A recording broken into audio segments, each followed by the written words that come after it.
What is up, everyone, and welcome to the Random Encounter Podcast, episode 176. I'm your host, James, and I am joined by the great Ace Attorney, Asher Stroyam. We're at 176. That's crazy. Yeah, it's been that many episodes. Also loving that Yeah. Luffy shirt. That's Luffy, right? Or not or Ace? No, that's Yeah. Luffy, right? No, Yeah, it's Luffy D Monkey. yeah. and then of course we got the dress for your master, the dominant himself, Bryant. Live from Valve, I kind of I'm kind of jump back into the dress sphere game because I Yeah. got this shirt today at the Music of Square Enix show in Chicago today.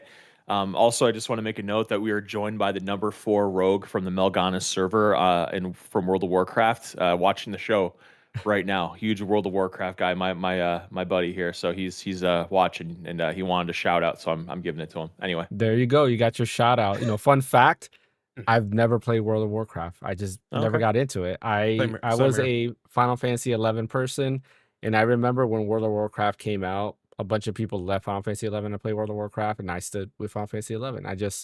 For me, it was the character designs. Like I couldn't get into the character designs. I prefer Final Fantasy 11's character design. And But 14s, I assume. yeah, oh, of course 14, which Mm, are basically almost the same exact character designs. right. The main Dragoon, I don't know how far you are in 14 because I saw you were playing it the other day, Brian. I play But as a the dragoon.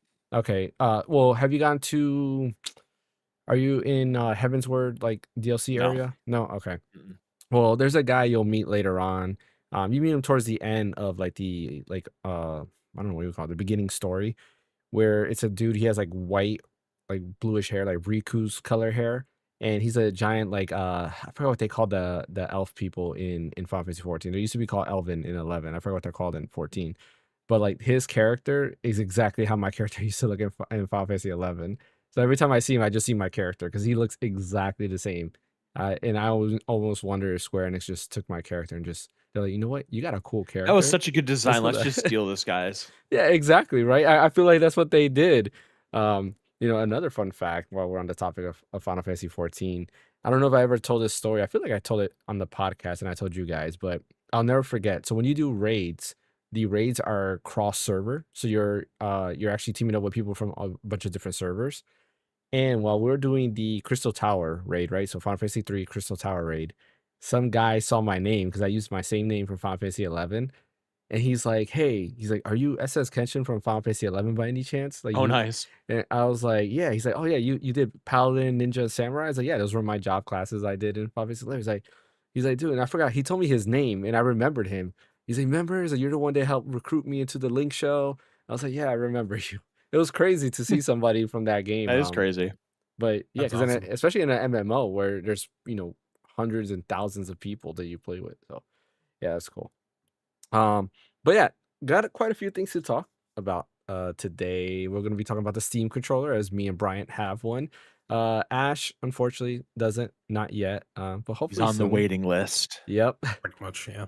And then we are also gonna talk about a new Nintendo IP, which I'm not gonna talk about it right now because then if I mention the name, I feel like Well, we'll it's just not a start new talking about it. IP Well, you're correct. A new Nintendo game coming out of an existing IP. based on an There we existing go. IP. Yeah, Yes, there you go. which I'm super super excited about. But first, before we get into that, don't forget to hit that like and subscribe button. Follow over on Twitch. Brian, you're gonna have to tell us about the concert. I'm gonna have you start it off Yeah, while I do some things over yeah, here. yeah. So the music of Square Enix, Magic Memories and Melodies. It took place this afternoon in Chicago. Um, it was probably the best show I've ever been to of all the Final Fantasy Mm, Square Enix live orchestration stuff I've ever been to.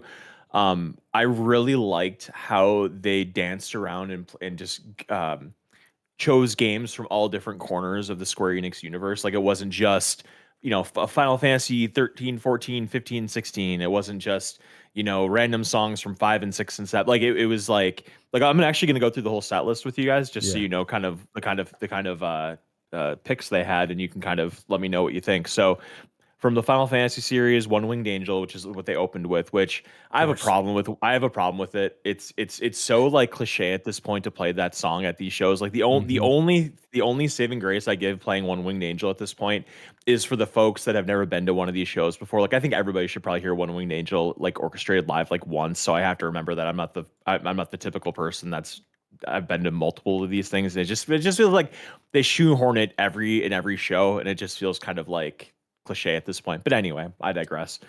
Then they did Battle and Victory theme medley. That was I want to say it was Final Fantasy 4, 7, 10, and 13. It was Battle medley and Victory fanfare thing, like medley. Xanarkand, which the orchestrated version of Xanarkand almost got me. From I got goosebumps and stuff, but like it was very beautiful. It was a very beautiful rendition. Because I mean, that song is beautiful by itself, but like when you hear that live with a full orchestration, James, I know you're a huge 10 fan. Like you know how Yeah. beautiful that song is. Like Mhm. it just is objectively. Um, that they played. This isn't in any order, by the way. This is just all the songs. Then they played the song "Soaring" from Xenogears.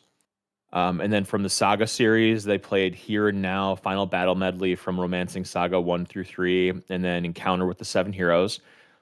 um, then they played a bunch of music from Octopath Traveler, the main theme, and then for Treasure, Decisive Battle 2. Um, the Octopath Traveler stuff, it really made me jazz. Like I really wanted to like go home and play it. It sounded great. It was just really dynamic, and I remembered hearing the music around. I don't know if I heard it like on YouTube channels or just like in the announcement or whatever. From the Mana series, we have Meridian Child and then Meridian Dance. I don't know. I forget what specifically which ones they came from. I want to say they played a song each from Secret of Mana and what's it, Visions of Mana, the latest one. Yeah, Visions of Or Mana. no, Yeah. no, no. You know what it was? It was Trials. Secret of Mana and Trials of Mana. Yeah. Mm. And then from Near, you got Kaine from Near Replicant. Weight of the World, which I believe is from Near Automata, and then Inori, which is from Near the Reincarnation, the mobile game. Mm. And then they played Megalomania from Live Alive, which was Mhm. fantastic. Like the conductor was just so into it. He was up there dancing, and dude was turning it up to 11. It was really great. Then, or I'm gonna save the best for last. Then from Kingdom Hearts. See, James, this is one of those things where like I wish you were with me so you could like kind of give me more context because I don't really know it. Because I finished the first Kingdom Hearts when I was like a teenager and I loved it. But that's pretty much the last time I ever really got through a Kingdom Hearts game was back when I was like 15. But from Kingdom Hearts, they played Hikari, Kingdom Orchestra instrumental version. So what that sounded like to me was just simple and clean. Yeah. I'm thinking Hikari must mean Hikari Utada, right? That's her No, name. so Hikari's the Oh, it's Japanese name of the Hikari's. song. Oh, it is. Okay, never mind. Yeah, so yeah, because in Japan, it's funny because even the lyrics are totally different. So she actually made a Okay, separate English song and a separate Japanese song using the same she's beat. bilingual. Yep. But her name is Hikari Utada, right? Yeah. Yeah, okay, anyway. So that was played, and then, Dearly Beloved was played, Mhm. surprise, surprise, and then, Vector to the Heavens, which they played something from 358 over 2, and then they Yeah. also played something from Dream Distance, and then I wanna say the Hikari was from Kingdom Hearts 3. I wanna say that was the specific rendition that they did. Mhm. And then they closed the show before the encore, or I forget. Actually, this might have been the finishing of the show. They played "Scars of Time" with the Chrono Cross Ooh, in the background, like nice. the opening theme. It was really good. Yeah. Now, this was the part, dude, that just totally wrecked me. Okay, all of a sudden you look up on the screen and it's Chrono Trigger. Okay. Oh. And the first bit they played was Wind Scene, which I don't know Oh, if you're familiar with nice. that track, you know, dun Yes. dun dun dun dun. And Yeah. then they blended that into Frog's theme. So then they played Frog's theme. Mm. And then I don't remember if there was like an intermission and then it came back and it was something else, or if it was right after another. I want to say they did, like they stopped it and then they played the next thing and they didn't say what they were going to play next. But then all of a sudden, I hear the do do do do do do do do do do do do do do, and all of a sudden, like I grabbed my heart and I got goosebumps, and it was Corridors of Time, Yeah. and hearing that live orchestrated, I had tears running down my face. Like Yeah. it just oh my god, hearing that live orchestrated with all that beautiful like the violins and the cellos and the percussion and all, like it just was so moving, and I almost felt that way with Xanarkand as well. But Corridors of Time is just it's Yep, probably in like the top 5 best gaming songs ever, for better or for worse. 100%. Um, and then lastly was Shala's theme from I Chrono love that Trigger. one as N- well. Yes, oh, that was the entire program, so you can kind of get a good feel for how what far ranging the program Mhm. was, and how so much quality was in it and everything. And I'm gonna actually go see Metaphor ReFantazio on October 11th in Chicago Did with you a ever buddy of beat that mine. game or no? No, I need to. No. I'm gonna set a goal for myself to finish it before October 11th when the show is, and then and that's gonna be in Chicago, which is like 55, 60 miles away from me. And then 3 days later, October 14th, that's Chrono Trigger, and I'm going to that book myself. So Yeah. I'm going to Chicago on the 11th, and I'm going to Chicago on the 14th to go see Chrono Trigger. But Wait, question. Yeah, Is there any tickets left for the Chrono Trigger one? I Oh, can double check. Oh, by the way, Ash will and this go. is the book. Yeah, dude, I'd Yeah. meet you there. This is the book I got that has like awesome like art, and it shows all the composers, and like it introduces like Final Ooh. Fantasy and all the different games in it. Way Wait, overpriced for this. hold It's on. really beautiful. You gotta show me the Chrono Huh? Trigger page. I want to see the Chrono Okay. where it shows Chrono Trigger. I want to see what artwork That's they the only thing he use. cares about. No, I just want to see the artwork because I see they're what they're using, but I wonder what they're using for Chrono Trigger. Yeah. Ah, yeah. Look at that. That's amazing. I love Chrono Trigger art. It's You and saw it I has don't know if you English saw, and I changed Japanese. my Discord icon to Yeah, Chrono. yeah, no, I see that you have Chrono. Yeah. The only thing is the art book was really expensive. It was $35, which I think is absolutely outrageous, despite the quality. It's worth It's a it. lot of money for a book. I would figure it would be like 15, 20, maybe. I feel like 10 would be even more fair, but like 35, I was like, okay, this must be a really good book if I'm paying that much. And then the shirt was 45, which I was totally fine with paying 45 for a shirt. Like it's a nice looking shirt. I like it or whatever. But let me see if Chrono Trigger has any seats left. Let's see. Chrono Trigger Yeah, I've been Chicago. playing Chrono Trigger lately. I Part of was it too. I played it was last night. it's part of it's like Ash, but the other part was like I was talking to Ash the other day because we met up. Is that I've been watching the Geek Show in his archives, which I kind of do like Monday through Friday. I have it in the background, but every Hey, real time I'm quick, James. yeah, go I just ahead. want to tell Ash there are still seats, Ash. So if you want to go, man, let's do it. Next to you. Next to you. Not next to me, no, but we could What's still the go point? together. Well, What's the we point, could man? still share the experience because they're not going to be Share they're the not going to be. experience, Yeah, we bro. could go get a No, that's drink not the together same afterwards or thing. something. That's not the same Well, I'll tell you thing, what. man. Come You come to on. Chicago and you just bring a bunch of bring a bunch of money, and then whoever is sitting next to me at the show just be like, here, I want this seat. You take my seat. There you go. Problem solved. You know, that's not a bad idea. Wait. Make them an offer they can't refuse. Where are you sitting at? That's the real question. Where am I sitting? I don't know. I have good seats though. I definitely paid extra for good seats because Oh I shit. He's like right there in the front. yeah, I'm probably in the front. Yeah, I probably paid like 150 at least for the tickets. For my one ticket. That means that I need to bribe the person like another Yeah, 150 to at least. Yeah. move or Mhm. something. God dang Yeah. it, man. I don't know, See, if man. this was like I have to if think it about yeah, that. you mean you got time. I mean, it's another 5 months away, but I mean, if it was anything but Chrono Trigger, I'd be like, it'll come to Florida eventually, this or that. But it's like this is a pretty limited I show, think I think, and who knows when they're gonna do it again. I was gonna say, I think I saw it, and there's no showings in Florida at all. I feel like Yeah. a lot of these concerts they skip Florida.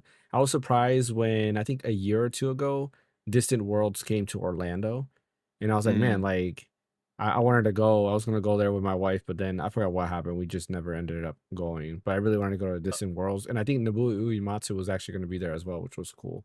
Um, Distant Worlds was also in Tampa too. were they? When? It And you was. didn't tell James? Yeah, I How did not. dare you? I thought I did. I I feel legit like thought I did, but maybe not in the past yeah, 5 years or so, because I feel like it was. Yeah, no, but it was. I think it was there either last year. Actually, yeah, it was there last year because what? I was planning on going there, Yeah. but the thing was, it was in direct conflict with my Japan trip and stuff. And specifically, this was at the Straz Center or something like Yeah. that. Or yeah, I don't know if Uematsu was even there, but this is where the concert was there. Yeah. And I think what happened is that I didn't think to bother to tell you because I didn't know if you had time to bring your family down there or something like that. So Yeah. I wasn't too sure. I mean, I probably And, would have. I mean, another more thing too is that when I was using Instagram a lot, that there was an ad about that kept spamming me about This Is Worlds being good in old Tampa, so meta. it was there. Yeah. But yeah, No, I think I would definitely go, especially with my wife. It's funny because like sometimes like when she can't sleep, she asks me to put on music, and I have a playlist of just orchestrated like RPG music. So I have Final Fantasy music in there, and she actually likes the music. So I would definitely do that. I had to take out the Chrono Trigger music because the Chrono Trigger orchestrated like soundtrack that's there is it's official, but there's like vocals in some of the tracks, and I kind of like I Mm. can't go to sleep with vocals. Like the minute I hear like a word, I wake up, and I was like, yeah, I gotta take you guys out, even though I like the You know what? I songs. have an idea.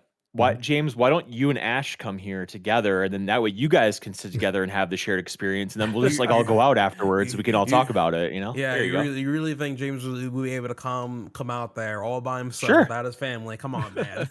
Yeah. She can man the fort, right? Isn't that you said? Well, it's on the 14th of May. October. Oh, October. Okay. Yeah, I 5 don't know. months from now. Maybe it's vacation time. You're gonna have to get some I space can hook you and guys up with room and board. yeah. If you want to stay a night or two or whatever, I can hook you up, save you a I hotel will room, definitely, pay for the ticket. I will definitely 100% consider if James is able to go. So All right. We'll Oh, see. we'd have so much fun. It'd be awesome if you guys can make that happen. It'd be so much yeah, fun. We'll see what happens. I'll be looking at Okay. that. Very close to my Okay. kid's birthday though, so that's the hard yes. part. Very close. Send him a picture from the show. Say, I Right. wish you were here. And get him a Chrono Trigger t-shirt. uh, all right. Let's get started with some of the smaller news before we dive in, and of course we'll end the podcast of what we have been playing. Starting off with Twilight Princess. There is a official PC. Not. Oh, let me rephrase that. An unofficial PC port of Twilight Princess. I believe it's called Dusk, and it's pretty cool. So if you haven't tried like these recompilation projects, they're amazing. I have the Sonic Unleashed one, and I've also done the Ocarina of Time one. And basically, they've recompiled like the ROMs to kind of run natively and take full advantage of like PC or like your Steam Deck or even like Mac. In case of this project is available on all platforms, so iOS, Android, Mac, PC, Linux. I mean, it's available everywhere, which is pretty cool. And what I really like about this is that it supports higher frame rates. It supports mods. So, I think I didn't get to double check this, but I think it's the GameCube version, but you can mod it to look like the Wii U version. So Or Link's a lefty, or he's a lefty in the GameCube version. correct, yeah, we're on the Wii U Yeah, version. He's a he's righty, right-handed. right? Um, Because they mirror but the whole game, I think, don't they, or something like that? yeah, it's mirrored. Yeah, because Yeah. like in the Wii Mhm, version, it was the same thing. He was left-handed, but in the Wii version, he was right-handed because mhm. the most people were right-handed, Or so right-handed. they did Right. that. Yeah, it's kind of sad, but yeah. But yeah, so it has that, but with the mods, there's also a guy named Henrico something. I think it's Henrico Magnifico. He runs the channel Nintendo Radio, which I've talked about a couple times, where it's just live Nintendo music 24/7. And he's modded like Ocarina of Time to 4K texture packs and all these other stuff. He also has some texture packs. Oh, I You know know what who you're you're talking talking about? about. Yeah, Yes, he did the same texture pack for Super Mario Sunshine, and it looks immaculate. You should yes. try that out one day, man. So So you can kind of use his mods if you wanted to. And then of course they added achievements to this build as well. So it supports achievements. But yeah, it's pretty cool. It's very easy to get. You do need to have like your own ROM of Twilight Princess, and I am not going to share where you can get that. But if you Google search it, you can find it yourself. But once it does that, it basically decompiles it, and then you can go ahead and play it natively. I've liked the Ocarina of Time experience. I thought it was amazing. Ocarina of Time has a boss rush mode with the decompile project, and I believe I did it on stream, which is you just go and rush through the bosses, and you have max hearts, but you don't recover hearts, or I believe you recover a little bit of hearts after each boss. And I thought it was the coolest thing ever because you're just fighting boss after boss after boss to see if you can complete it That's and fun. then get time. Yeah, it's some pretty cool stuff. But yeah, I'm definitely going to go ahead and try this on Steam Deck. It is native to Steam Deck, which is pretty dope. And yeah, are you guys thinking of trying this out at all? Eventually, it's just the thing is, I need to find a Legend of Zelda game for me because I Mhm. tried Ocarina of Time and I also tried Majora's Mask. I think I kind of called the quits too soon on those games to like say that hey, this game is not for me. I even did the same thing for Wind Waker as well. I don't know what it is with those games. Is that like I don't know. I definitely want to try out. Link I to the definitely want to Past. try out. Yeah, I want to try out Princess Zelda. Link to the Past, I actually like playing because I think it was just a lot more simpler to play. Yeah. I don't know what it Mhm. is, so Hmm. but yeah, I definitely want to mess with Twilight Princess because and this is a bit of like a bit of a hot take. The Uh-oh. design for Zelda is actually my design for Zelda from Twilight Princess is actually my favorite and stuff. Really? It's I really think it mature and adult. I like it too. I yeah because in it brings out the design even further in when you play Subspace Emissary from Brawl and everything. So Mhm. I definitely like that version of Zelda a lot, if anything. So with that being said, I might give it a try sooner or later. Who knows? It depends on what my backlog's looking like right now. So I will be surprised if you get into Twilight Princess over any of the other games you mentioned, because I feel Yeah, like Twilight it Princess starts is one of the really slow. weakest. Yeah. I did beat Breath of Good the music Wild. though. I did beat Breath of the Wild. Oh yeah. It was quite fun. But in my opinion, Breath of the Wild it was definitely a way different game compared to the previous Yeah, Zelda for sure. titles and Oh, stuff. 100%. Yeah. I would even say it was like a traditional Zelda game. I don't know. No, it's not. Yeah, definitely not. Yeah, So no that's how I dungeons. was able to beat. Yeah, Right. I was always able to beat that one. So, but I really want to just try out Twilight Princess later on and stuff because I've been waiting for that game to get like a proper Switch One or Switch Two release, but Mhm. Nintendo never bothered going around to doing that. So now you have a decomp comp like this, we can put it on any platform. Yeah. That's all. That's Nintendo's fault at this point, man. You were too late to the game, So literally. So. on top, actually, I'll let you go, Bryant, first, before Okay. I continue. You guys know me. I'm not really into downloading stuff like this, like getting a ROM and playing with that. I'm not really into that. With that said, though, what's really frustrating is that even if any of us were to download that and play it and whatever, first of all, I've purchased Wind Waker, many years ago when it got released officially on Wii U. Wii, and then also Oh. when it got released again on Wii U as the HD version or whatever. And I'm begging Nintendo, and I think all three of us are probably begging Nintendo, bring it to Switch 2. I will pay for it again. I will give you money gladly, hand over fist, to let me play that in an official capacity. So that's why it's frustrating when it has to come to this, where somebody has to upload something like this that's of questionable legal means and all the rest, when most of the people that want to play it have little interest in pirating it or anything like that. It's just they want a Mhm. way to play it and they don't make it accessible. And it's just so frustrating because it's like they could print money, just put a discount or digital whatever of Wind Waker HD and Twilight Princess HD. Put them either like a Super Mario Galaxy 2 kind of release, or if it's a physical, Mhm. excuse me, or do it separately and do them like, $30 a piece, $40 a piece, $50 a piece, whatever. I will buy them and I will be very happy to do so. I will be there day one. I will pre-order them just like I pre-ordered the game we're going to be talking about later. Sight unseen. I hope Nintendo, when we get into the other topic about the other game that gets released, that's getting released later, I hope they see how strong these sales are going to be for this and how people are more than willing to part with their dollars for things that we want. And I never thought I wanted what we're gonna be talking about later, what's coming out, but now that it exists, I'm 100% on board. But if they did the same thing with Wind Waker and Twilight Princess HD, like, come Mhm. on, just bring them out, man. Like, what? Like, why are we got to be so mysterious about it? Like, it's so silly. To be perfectly honest with you, I'm not too sure what Nintendo was thinking these days because like Yeah. I'm like because I'm pretty sure Legend of Zelda is like their second most popular IP right behind Mario. So you would expect them to have them put the amount of attention into their older Hmm. IPs just like they do with Mario, but they don't.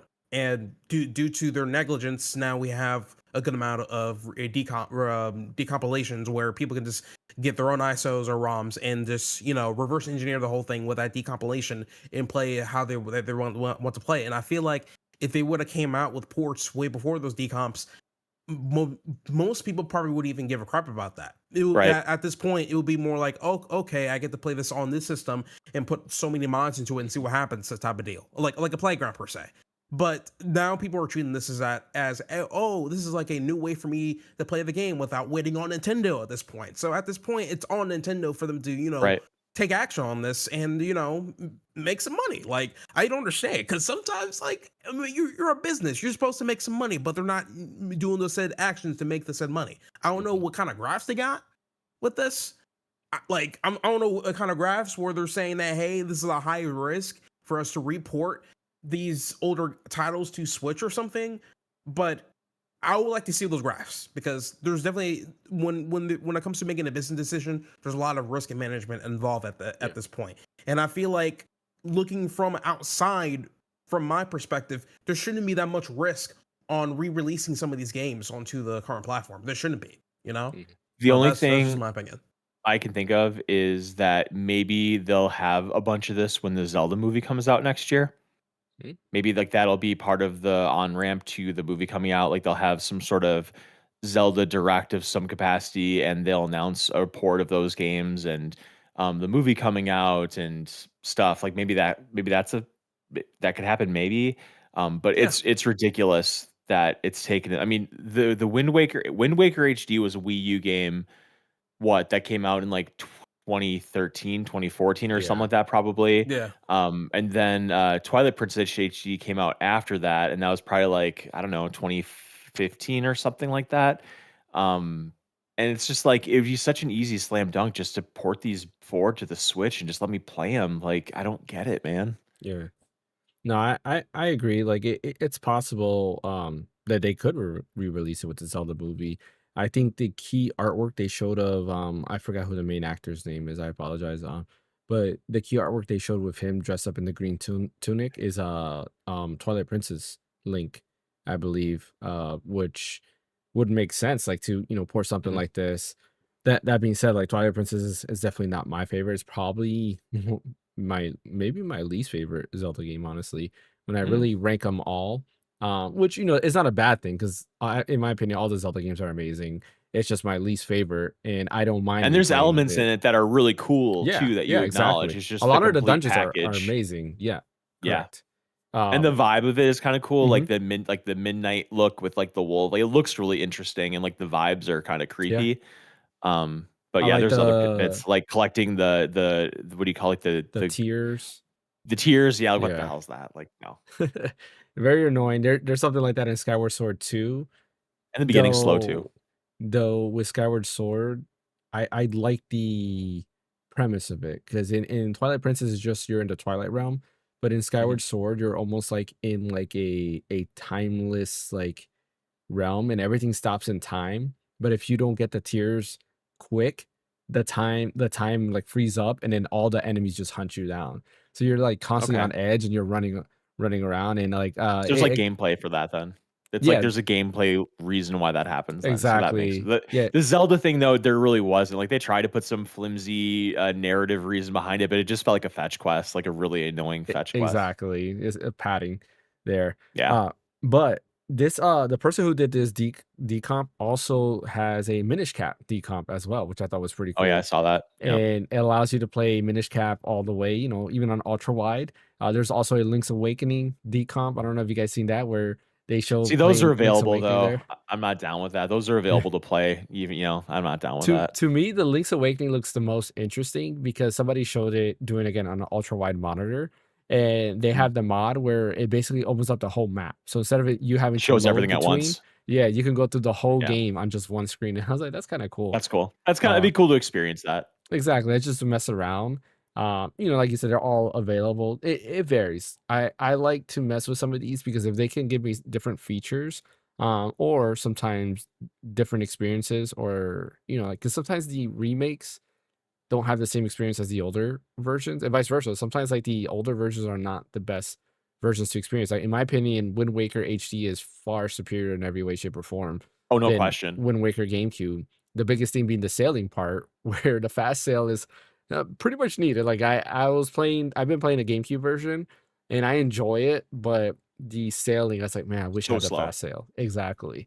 And there's no way to speed it up or anything like that. But yeah, those are cool, some cool projects that I'm excited to try out.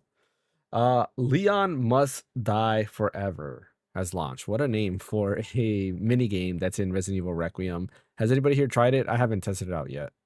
I haven't I tested it haven't yet. tried. Yeah, I haven't tried it yet either. But I thought that name was based on the previous one called Ethan Must Die for like I think Resident Evil 8. I think. Was it? I didn't even know that there was a mini game Yeah, like that. I think so. yeah, yeah. I Okay. believe so. Yeah. Okay, that's Mm. kind of Or cool. isn't I there a didn't. movie called Romeo Must Die? Maybe it's based on There that. is. Yeah, with Jet Li. It could be. Yeah. Yeah, there you That, go. that could have been the origin. So. Yeah. But Yeah. it's basically a roguelike, which is, kind of neat. Like I'm not a big roguelike fan, but this looked kind of cool. You go through, you fight familiar enemies. You go to different areas that like you've been to previously in the game. It's basically just a survival mode. Think mercenaries, but roguelike. So that's awesome. That released, I believe, like Wednesday night, I want to say. I believe it was Something like Wednesday that. night. I think. I'll Yeah, I probably think get to it so. eventually. Yeah. Um, and then Stranger Than Heaven had a live presentation. I did not get to watch the whole thing. I did watch snippets. It looks pretty dope. They went into more detail of the different time periods you would go ahead and like appear in. And they went into the fighting mechanics, which are pretty interesting. You use the triggers, and that's how you kind of move your limbs. So you have to hold, let's say, your right trigger, and that moves your right side of the body, and then you hold the left trigger to move the left side of your body. So when you're fighting, you're constantly switching back and forth. Because if you're, let's say, for example, if you're holding the right trigger all the time, you're only going to do a right punch or a right kick. If you hold the left trigger, you're going to do a left punch or a left kick. And then you have to like go back and forth between the two to do combos. So it seems like an interesting way to do combat.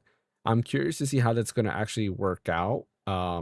Because I feel like there's a game that's very similar where you have to hold like right trigger and left trigger to do certain things, and it just bothered me. I just can't think of it. I don't know. I can't think of the game, but there are some games like that where I'm just kind of like, I know. All right, there's I know what I'm thinking of. Gang Beast. Gang Beast. You have to hold right and left trigger to move your arms. That's what it is. And to me, but that's a little bit different. Those are like ragdoll gameplay, so it's a little bit different. But I'm curious to see how Stranger Than Heaven comes out. If you don't remember what Stranger Than Heaven is, it's the game that's from the RGG Studios, the people who made Yakuza Like a Dragon games. That's their new Oh, that game. game. Yeah. All right, let's go ahead and talk about one of our main topics. One of our most excited, I think the most exciting thing that happened this week to me and Bryant, and that is this guy. Our Steam controllers came in, and if you did not watch my stream on Friday, I gotta say I love this controller. I know Ash will have some thoughts because I did let him hold it and kind of mess around with it a little bit. But Oh, nice. I love this controller. I think it's great. Retro Game Core, shout out to Retro Game Core, lot of great informational stuff. But he mentioned something where like the controller is heavier than all the other controllers. And yeah, while that is true, and of course he actually put it on a scale, so it is true. The controller itself doesn't feel that heavy. Like I didn't get any fatigue while playing it on stream.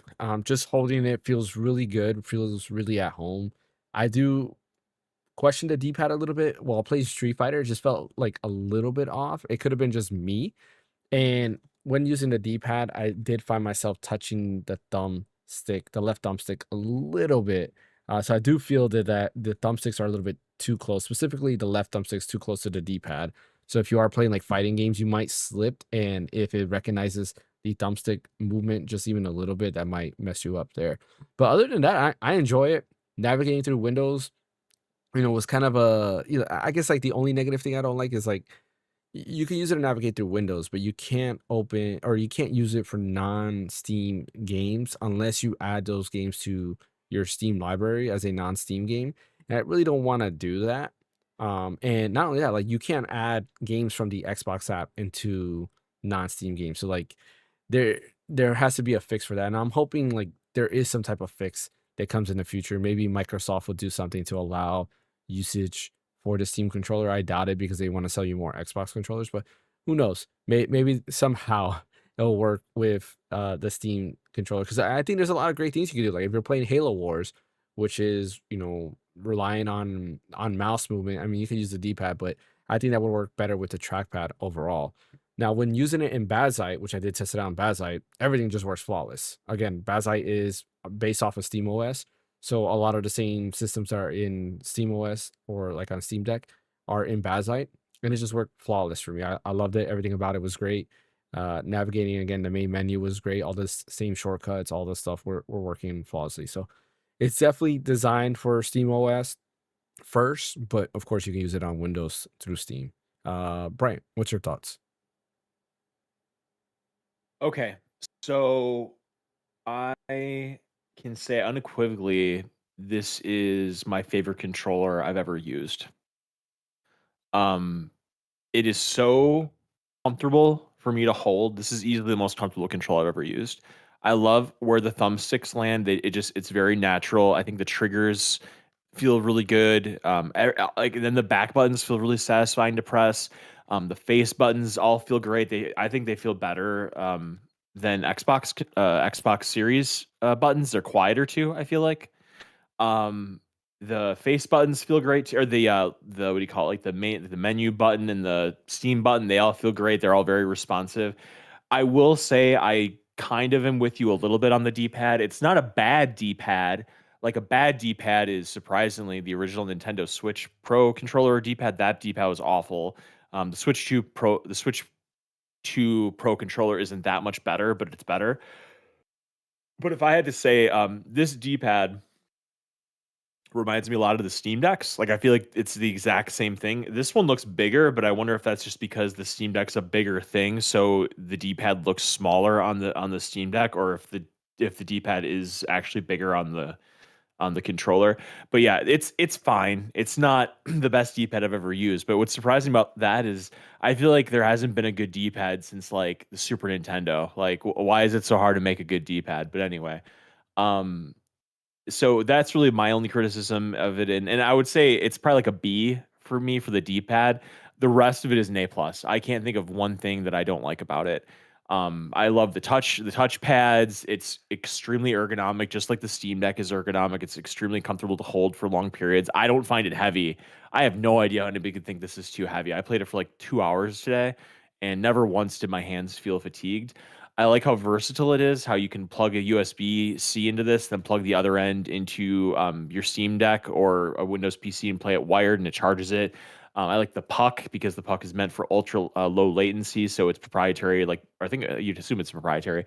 So it's meant to be used wirelessly for extremely low latency. Yeah, you have it connected to your Steam controller right now, and then Yeah, you can charge it and use it at the same time. And it's a very nice magnet feeling. It's very solid.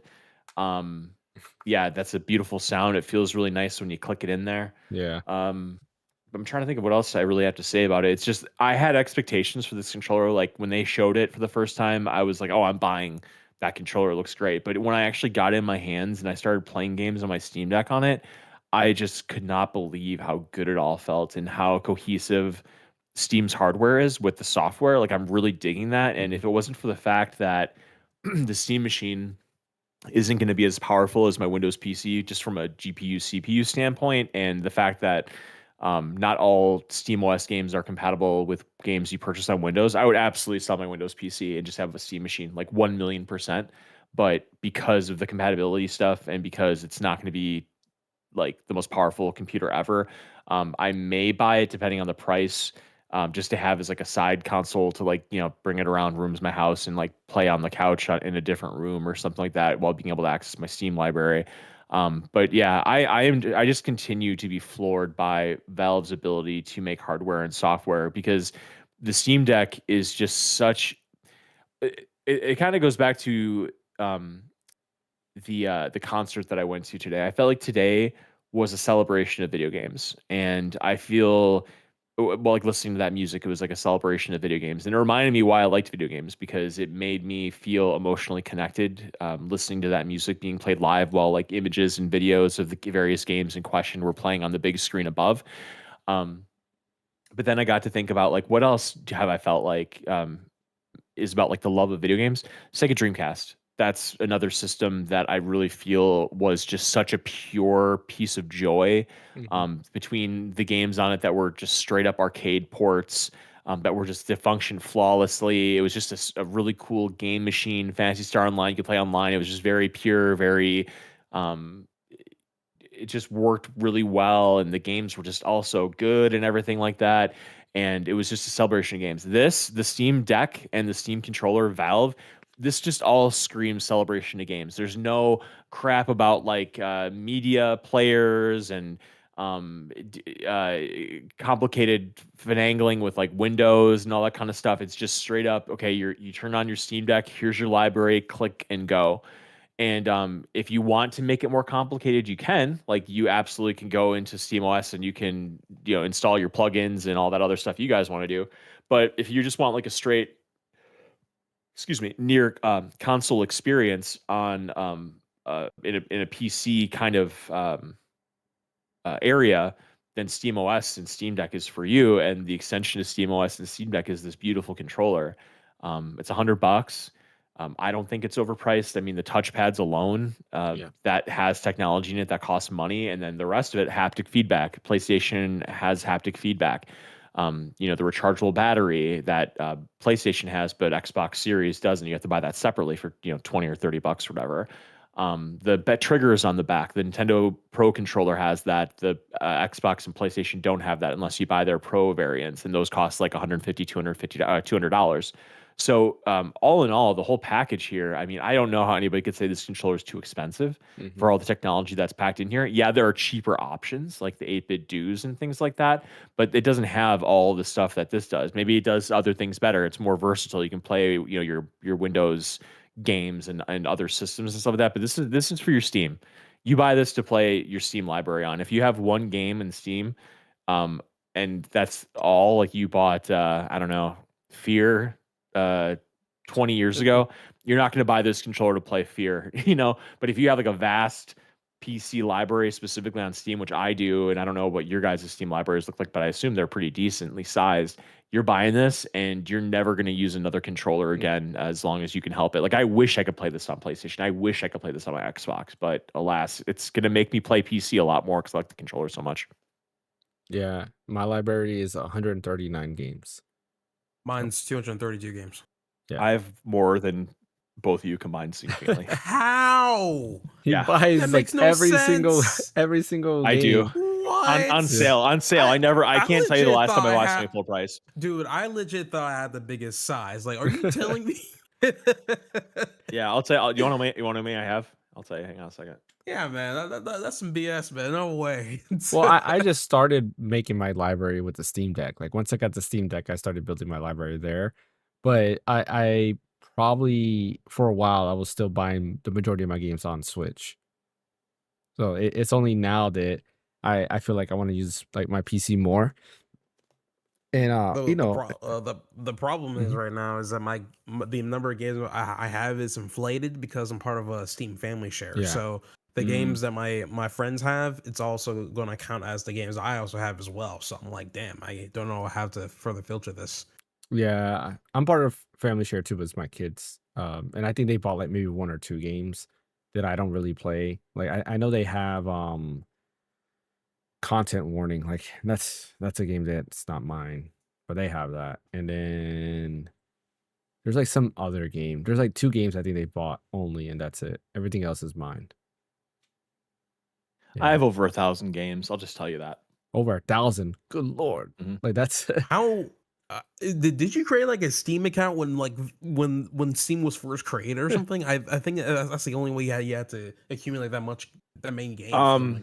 No, I got my first gaming PC, I want to say in like 2011. I want to say it was an Alienware.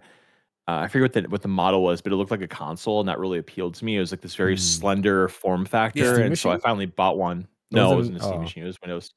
It had like these bladed LEDs on it. I don't remember what it was called, but it was really, really the ones they sick. used to sell at And GameStop. No, those were I still don't know Steam if they sold it at Machine. GameStop. Maybe Yeah, no, it wasn't a Steam machine. It was yeah. 100% a Windows PC.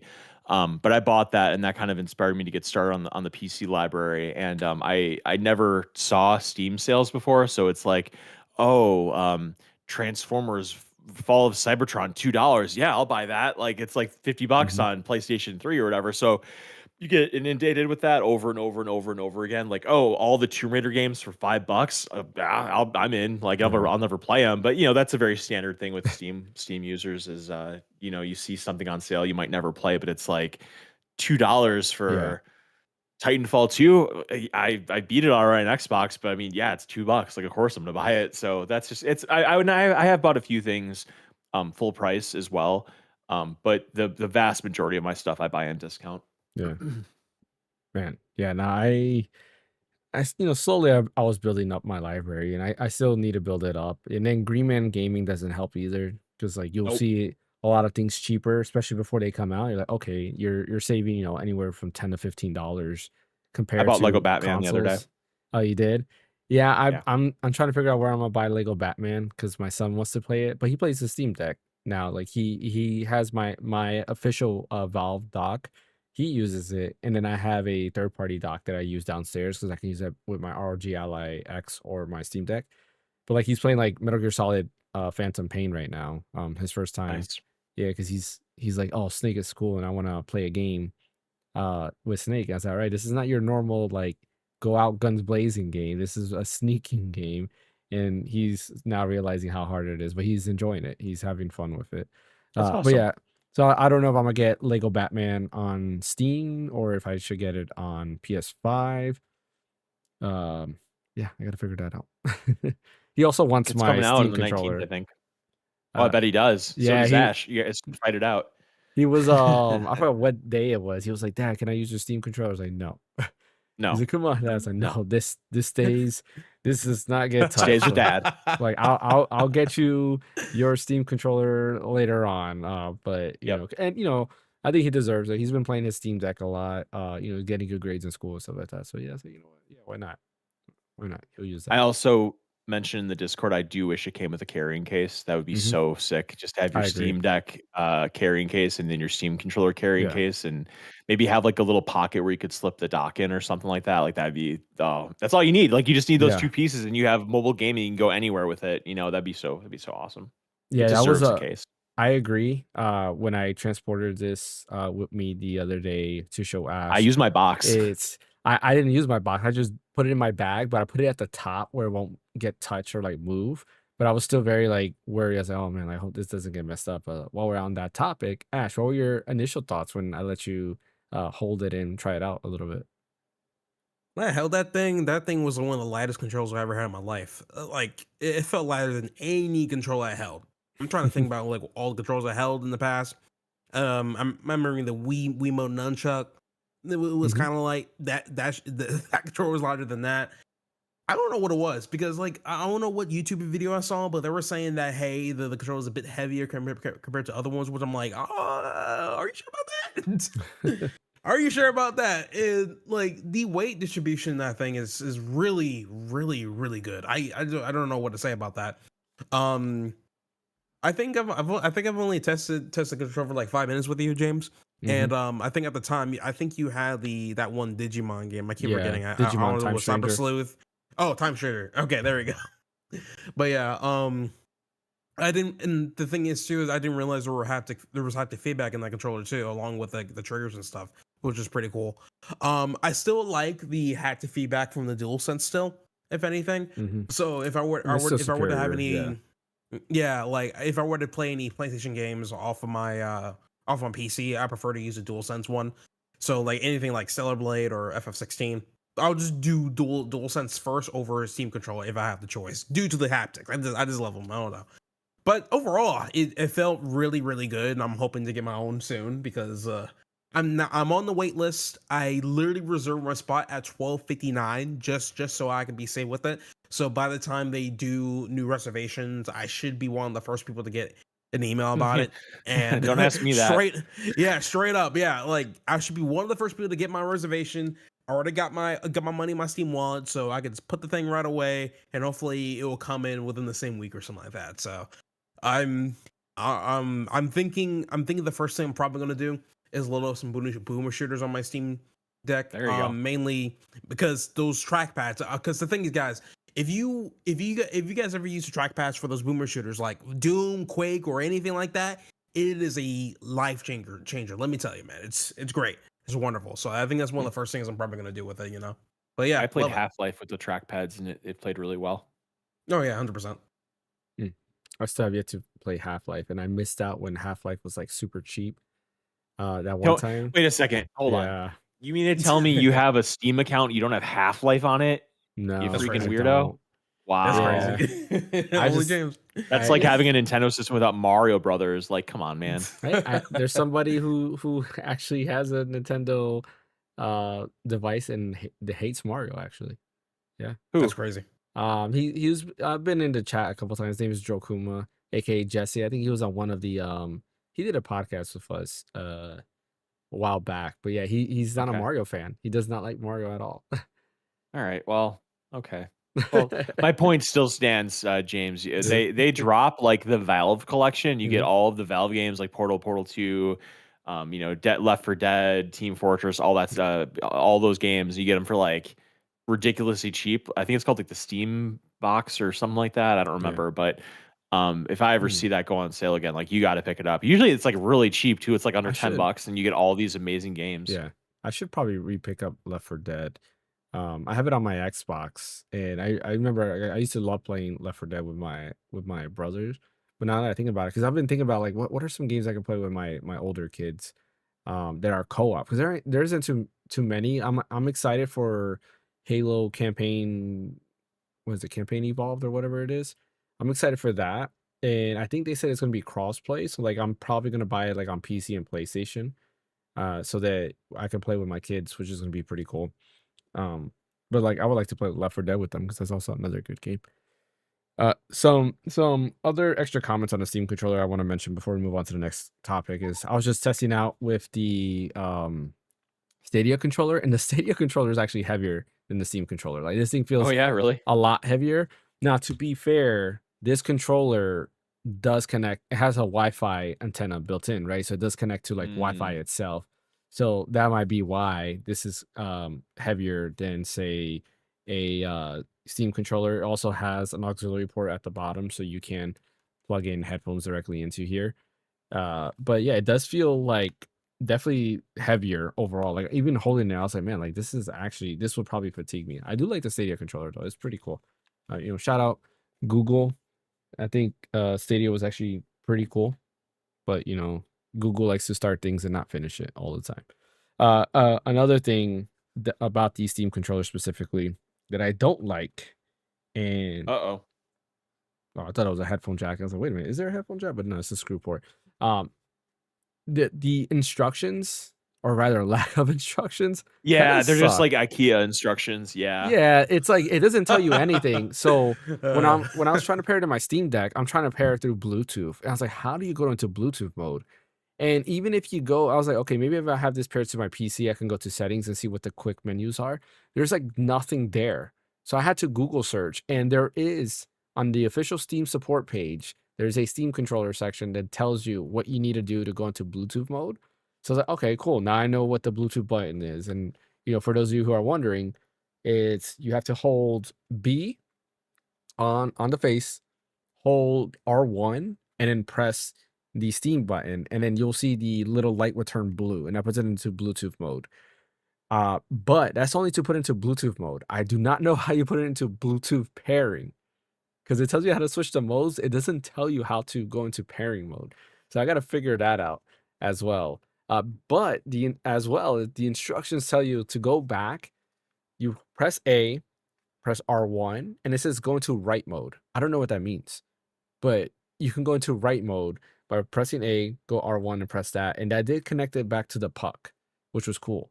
But there's a left mode where you press A L1 and then press the Steam button and it goes into left mode, but I don't know what that means either. So I'm only assuming that maybe if you have two pucks plugged in, maybe it can choose which puck to go to. Like I'm not exactly sure. That or it's allowing you to pair it to two pucks at the same time, or in my head, I'm thinking because this was designed for the Steam Machine. Steam Machine has the puck built in already to the Steam Machine. Maybe it allows you to do that, right? So you can have, let's say, the Steam Machine it paired to the Steam Machine, and then you have that separate puck for like a PC or whatever, somewhere else. So that's all assumption. I'm not exactly sure if that's what that means. Well, we won't be able to know until the Steam Machine actually comes out. But yeah, if you go to where's my phone? The website is I think it's like Steam support. Uh, Yeah, help.steampowered.com. Oh, it's a long URL. Just type in Steam support, Steam controller, and it'll pop up. But yeah, and it gives you a bunch of different things. Like it tells you like first steps, like what you need to do the updates, pairing connectivity, it says Bluetooth, wired or wireless, and then it tells you the pairing steps. Uh, but it doesn't tell you how to go into pairing mode. At least I don't see it here. There's pairing a puck. Oh, pairing to a puck or Steam machine. There's that. But there is nothing that says how to pair it through Bluetooth. So now it's stuck to my Steam Deck on Bluetooth forever, I guess. That's Um, crazy. yeah, and these instructions, I'm looking in here right now. Like there is no. Oh, actually, hold up. What Maybe I didn't happens if you go. turn off the Bluetooth and just plug the puck in? Um. Well, you have to put it back into like puck mode. So you have to go back and forth between Bluetooth and puck mode. Oh, okay, Yeah, in got order it. for you to do that. But no, it looks like actually press and hold. No, because that's the same thing. Yeah, I don't know what it says. Once prayer is complete. Yeah, it doesn't tell you because it's telling you the same steps. Like hold B, hold R1, and press the Steam button, and that puts you into Bluetooth mode. But that's it. But that's like that's not really it. If that makes sense. Yeah. Oh well. I'll continue messing with this. I'll have an actual Go on Reddit. review on this that will go into it. My overall thoughts. It's probably gonna be positive, but I'll definitely mention this. And if I do figure out how to go into pairing mode, I'll let you guys know. But this thing is pretty in depth. It even has how to pair into onto a Mac directly, which is kind of cool. And how you can navigate through Mac settings here. Uh, there's also like controller there's controller backpack mode. I don't know what that means. That's interesting. But there's a controller backpack Yeah, mode. again, so vague, so unnecessarily vague. Like it just Yeah. has these cute little drawings. Like it's too being too cute by half, man. But yeah, other than that, Steam controller is amazing. I highly recommend it still. My initial impressions are all positive. It's just we know it does more. It's just there's no really instructions on how to do more, if that makes sense. All right, let's go ahead and talk about the biggest announcement that was Star Fox. Yes, Star Fox is back, and it's not a racing game.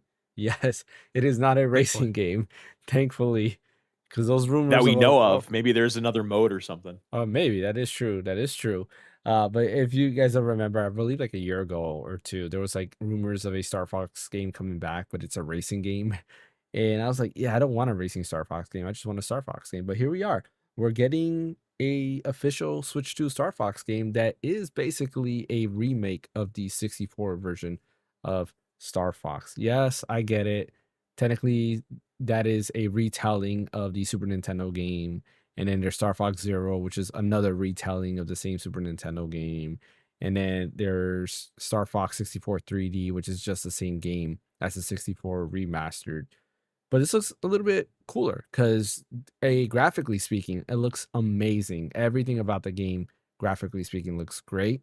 The only negative, I think we all agree on this, is I'm personally not a big fan of the character designs. Like I get it, Same you here. were trying to go for the realistic animal take, but when you compare like the Star Fox Zero character designs to the Star Fox, or I guess it's just called Star Fox, right?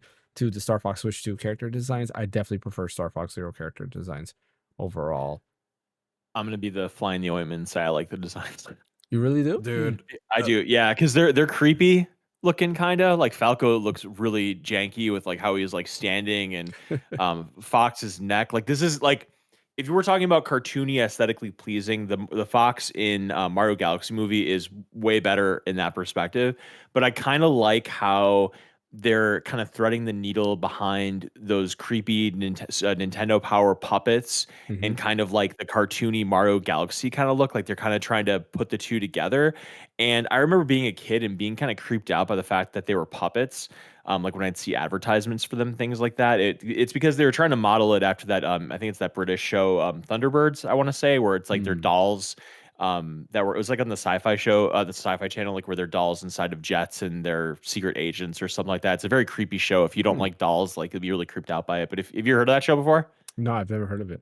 Okay, go on YouTube and just look up like the first episode of Thunderbirds, and you'll see what I'm talking about. But that's Mm, you can look up anywhere. Like that's where they got the inspiration from Star Fox from is from that show.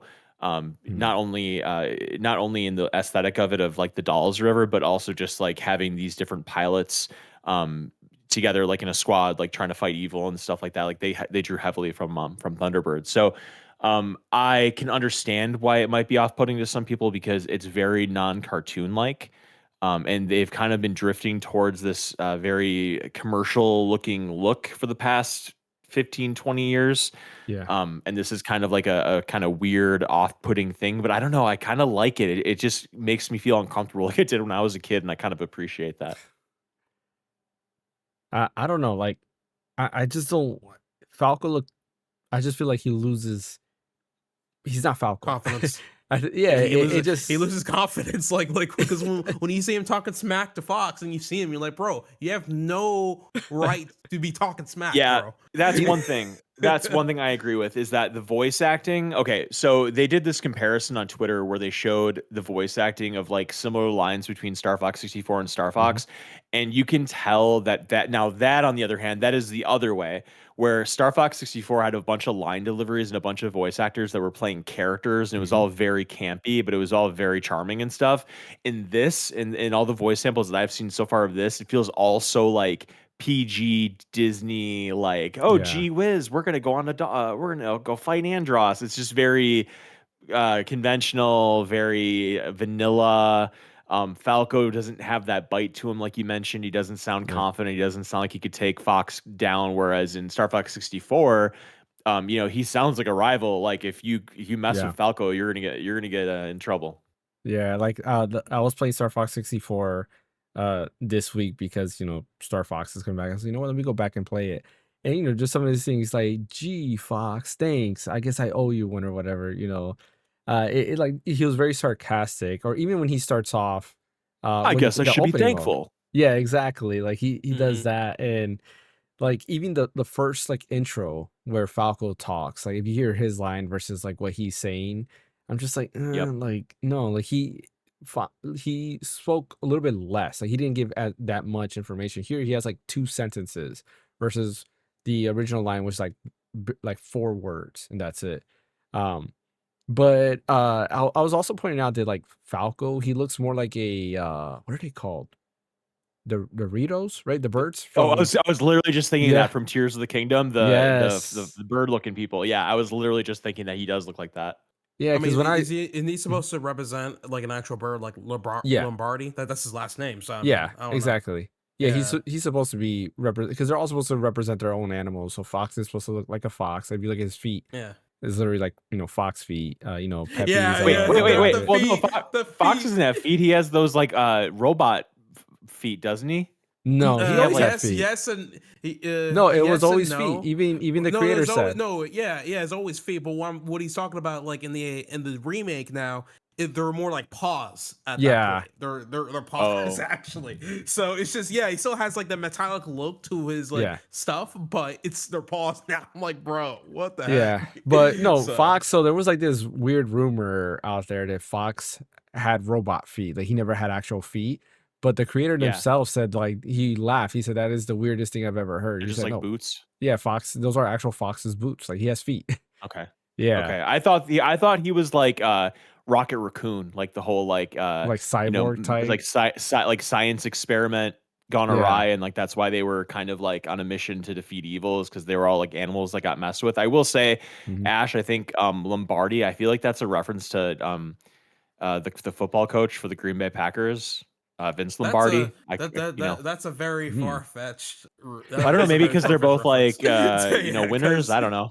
I mean, yeah, I mean, let's search it up. I Let's know see. Japan. I know Japan's known to like take references from like from United States for sometimes, but that particular one's a really really weird one. I would say so. Yeah, let's see what they say here. If there is a saying that somewhere here, if he's a reference to anybody. Uh, Because Lombardi is a very peculiar name. I think it would be. yeah. Doesn't say anything about It's him. not like Falco Falcon or something. Yeah. What is the other meaning of Lombardi? Like, is it I, you're I saying thought like it was a I thought I thought it was a type of bird. well, let me search that We too. got Slippy Toad and Peppy Hair. Those are all very Yeah, stuff, so but that like would make Fox sense. McCloud, that's not McCloud has nothing to do with Fox. It just sounds cool, I Well, think. because his first name is Fox, so probably Right. yeah, I don't see anything that says Lombardi's a bird, but it could mean Yeah, I bird or don't see that something. either. Lombardi bird. I looked that one No, up. It, and it it comes up to doesn't bring Falco. anything up. Yeah, it brings Yeah, up basically. Falco. I mean, who knows? Maybe that is. Maybe they really liked. You said he was a coach. Yeah, he was like he won the first two Super Bowls with the Green Bay Packers. Super Bowl one, Super Bowl two. Vince Lombardi, very prolific. They named the Super Bowl I trophy after mean, him, the Lombardi Trophy. Yeah. unless Shigeru Miyamoto is a big fan of football because he's the one who created Who the character. knows? So Who yeah. knows? Well, Football's big over in Japan. Oh wait, never mind. No, yeah. no. I think you're talking about a not that different. I football. think Yeah. you're talking about a different type of football. I think so. Right. Yeah. But I mean, either way, yeah. Like that's my biggest thing. Not only that, I feel like they're changing Fox's like persona. He he was more of a, in my opinion, at least in like Star Fox He was like a 64. Leonardo. Yeah, exactly. That's exactly the same thing I was telling somebody else. Like he was very Leonardo. Falco's Mhm. very Raphael. Yes. They had like that Peppy Ninja would be Turtles. Donatello, and Yeah, Slippy would be Michelangelo for sure. yeah, and they really had that going on. But now I feel like they've strayed away from it, especially with the with the Mario Galaxy movie when they introduced Star Fox. He has He's kind of like a no. hot shot. Exactly, and in this game, it feels like they're doing the same exact thing because the way he's talking to, the what's his name, General Pepper, the dog like Yeah. general, the way he's talking to him is like, dude, like you're talking to him like if you're a hot shot, not like a leader like you used to, and Mhm. I really hope that they're not gonna transform his character just to be like the movie version because I don't. That's the only thing I didn't like about his movie version is he is basically Falco, but like livelier now. And because Falco was very cocky, but he was more, again, Raphael, more like very Raphael. like Yeah. serious. Where he's now becoming cocky, but he's a little bit like he's like a mixture of Raphael and Michelangelo almost now. Yeah, I agree with that because like the thing about Raphael is that he was cocky and he took himself very seriously, and Yeah. that's kind of like what Falco was. And Hmm. Fox was just kind of like the perfect like leader. He seemed very responsible. He seemed confident, but not overconfident, not cocky. Yeah. But you're right. That's a very interesting thing. I never really thought of Star Fox in the lens of the Ninja Turtles, but it actually kind of fits. Yeah. But regardless, I'm excited. Some other I stuff pre-ordered about. it. You pre-ordered it Okay. already? I'm Oh still yeah, debating because I have eShop credit, so like I was debating I on do getting too. it digital, but part of me wants to get it physical as well. So like I haven't pre-ordered it because I don't know where I'm gonna get what platform I'm gonna get it on, or if I'm gonna You got get it time. You got a digital or month. physical. Yeah, exactly. But some other stuff about Star Fox is they're adding a bunch of cutscenes, which I think is pretty cool. They're adding more Yeah, story. let's talk about that. Hmm. That prologue I thought was actually really cool Yeah, because me too. Yeah. that's Me one too. thing that always kind of was I don't know what the right word is, but kind of gave you a really weird vibe about Star Fox 64 was that whole bit with his dad being gone or whatever, and at the end Hmm. of the game he flies you out. Yeah, And it was and like there's a little prologue at the beginning of the game that was like a narration that kind of went through like what happened, but it wasn't very detailed. Like you kind of had to fill in the blanks. That yeah, prologue really added a lot to it, even though if it doesn't tell you like how Pigma got paid off by Andros and a hundred yeah. thousand pig bucks or whatever. It's just seeing like how he betrayed him and seeing how uh James McLeod was very valiant and wanted Peppy to go and like get to Fox and tell Yeah. General Pepper what happened. Like that was all really good world building stuff that you don't know anything about in Star Fox Hmm. because they've kept that stuff very vague just because of the technological limitations. So yeah, I thought that prologue was really cool. I think the prologue is a bit interesting because it alludes that James McLeod died during that dogfight. Hmm. But what I'm thinking though is that by the end of that prologue, it never showed that the actual they call it the R wing, right? The R R-Wing. wing. Yeah, Yeah, it never exploded. at all. Right. So I think it's kind of a hint that hey, it makes it look like that James McCloud died, but he might be alive Did you out there ever somewhere. did you ever Did beat you ever play Star Star Fox Fox 64? 64? Yeah, I was gonna say, did you ever beat it? Because no? No, I played Okay, it, you but should go back and play it. never. It's a very short playthrough, and Yeah. you'll get all the answers to your questions. But I Yeah, think isn't it but only one specific playthrough? what if they rewrite some of that to They make it might. where James McCloud's still alive? That's basically what I'm saying. Well, they Well, kind of do in 64 if you he play. is alive, yeah, in 64. They Yeah. show him. Oh, okay, yeah. Yeah. You I have to mean, go through the hard ending. I never played. I never Go played the play game it, through dude. all the It's way, short. so, It's yeah. short. It's fun. It's action But packed. it You can literally beat it in like an hour. I think because the only way to get the part where you see James McCloud, you have Yeah, to it's the hard do ending. yeah, so all your crew members have to be alive, or I mean they're always technically alive, but they have to be with you. And you have to do, I think, all the secret routes. So like when Falco tells you to go to that hidden route, you have to go there. Um, what else? There's like some other I don't stuff think you have it's to that do. stringent. I don't Is think that it? you have to have all your team members. I really think all it is you have to go along that path to like the left. So you end up because like there's two different ways to get to Venom. On the right side, you like Yeah. attack that space station. On the left side, you kind of go through that armada and everything. Yeah. If you end up on the left side and you go through the armada and you reach Venom, you fight Starwolf on Venom, and then you go fight Andros. I'm almost positive that's all you need to do, and But I that's how thought you you see the can't ending go with to that James. side. Like if one of your characters die, it moves you to the middle part. Or not die, I but don't you think know what I'm so. saying. If they get Yeah, get decommissioned. like get decommissioned. Yeah, I don't think so. We should Google that, but Yeah. I could have sworn it's not that bad. Okay. Either Go way, it's play it, Ash. fun. It's fun. Yeah, and I think that was the coolest thing Yeah, about Star when I Fox got time, 64. I'm trying to complete other games first, man. Oh, you can beat that like in So an It's hour. short. Yeah. Yeah, it's literally like an hour. An hour? An hour. Yeah. Okay, all Literally. right. Maybe 2 at max. Yeah, I beat Star Fox 2 in like I think it was 2 hours. Star Fox 2. Yeah, And that's that, fair. and that was If James can beat it, then I can beat it. That's fair. Yes. Yeah, that's saying Okay. something. Exactly. Especially with my Yeah. limited time. No, but it's great. Like that was the one thing I loved about Star Fox 64 is like the multiple paths and then how they can intertwine because you can be on the middle path, but it will branch you out if you do Yep. something wrong. Some So stuff. like there are certain things that in now that I think about it as a kid, I don't even remember how I knew how to do certain things, but I was able to Experimented probably. yeah, more than likely, but I was able to figure out like the paths. Kind of like with Pokemon Snap, how I was able to figure out like, oh, if I throw an apple at Charmander and he jumps into or Charmeleon, he falls into the lava, he turns into Charizard and stuff. Some weird, some crazy stuff there. I like the missions too of the new Yeah. Star Fox. How there's The like a list challenge of missions? like 8 to Yeah. 10 missions that you can do, and that I don't know if that just affects your score or your medals, or if that also leads to I think it leads to different routes too. I think that's really cool. They fleshed that out significantly. Oh, the multiplayer looks great. I think we all have Yeah. to try multiplayer. There's 4 of us. Yep. Yep. Perfect. One missed opportunity for multiplayer is they should allow you to do the whole story multiplayer. Oh yeah, but, that would be really cool. because Yeah. like each person that'd be is fun. piloting one. That would have been amazing. I kind of get Yeah. it because it's kind of like It's a lot. because certain paths you have to have. For example, like I know one of the paths if Slippy is decommissioned, then you can't do one of the levels because Slippy Right. has to be there. Yep. And so forth. Like if Falco gets decommissioned in the beginning, then there's certain levels you can't go to because you don't have Falco, so it takes you on a different path. Right. So I do get Yep. that because you were kind of like, all right, like you can't branch out on different paths, but still, it would have been cool to go through the whole story like on hard mode together. I think that would be awesome. And then we could have done like game chat with us looking like the Yes. squad. Yes. That'd been so amazing. That's Oh one my of the god, that'd be so that's perfect. one of the features I actually Yeah. like is that the fact that they actually further improve game chat by using your camera to make yourself as one of the Star Yeah, Fox more characters. characters. I like yeah. that. I actually like that. So I think we're Very gonna have to cute. do a group stream doing the multiplayer.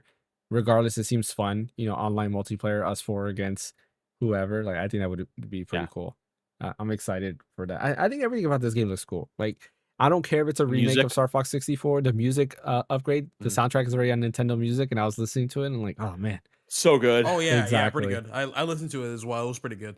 Even I mean, the music coming from when they added it to Smash is just very iconic.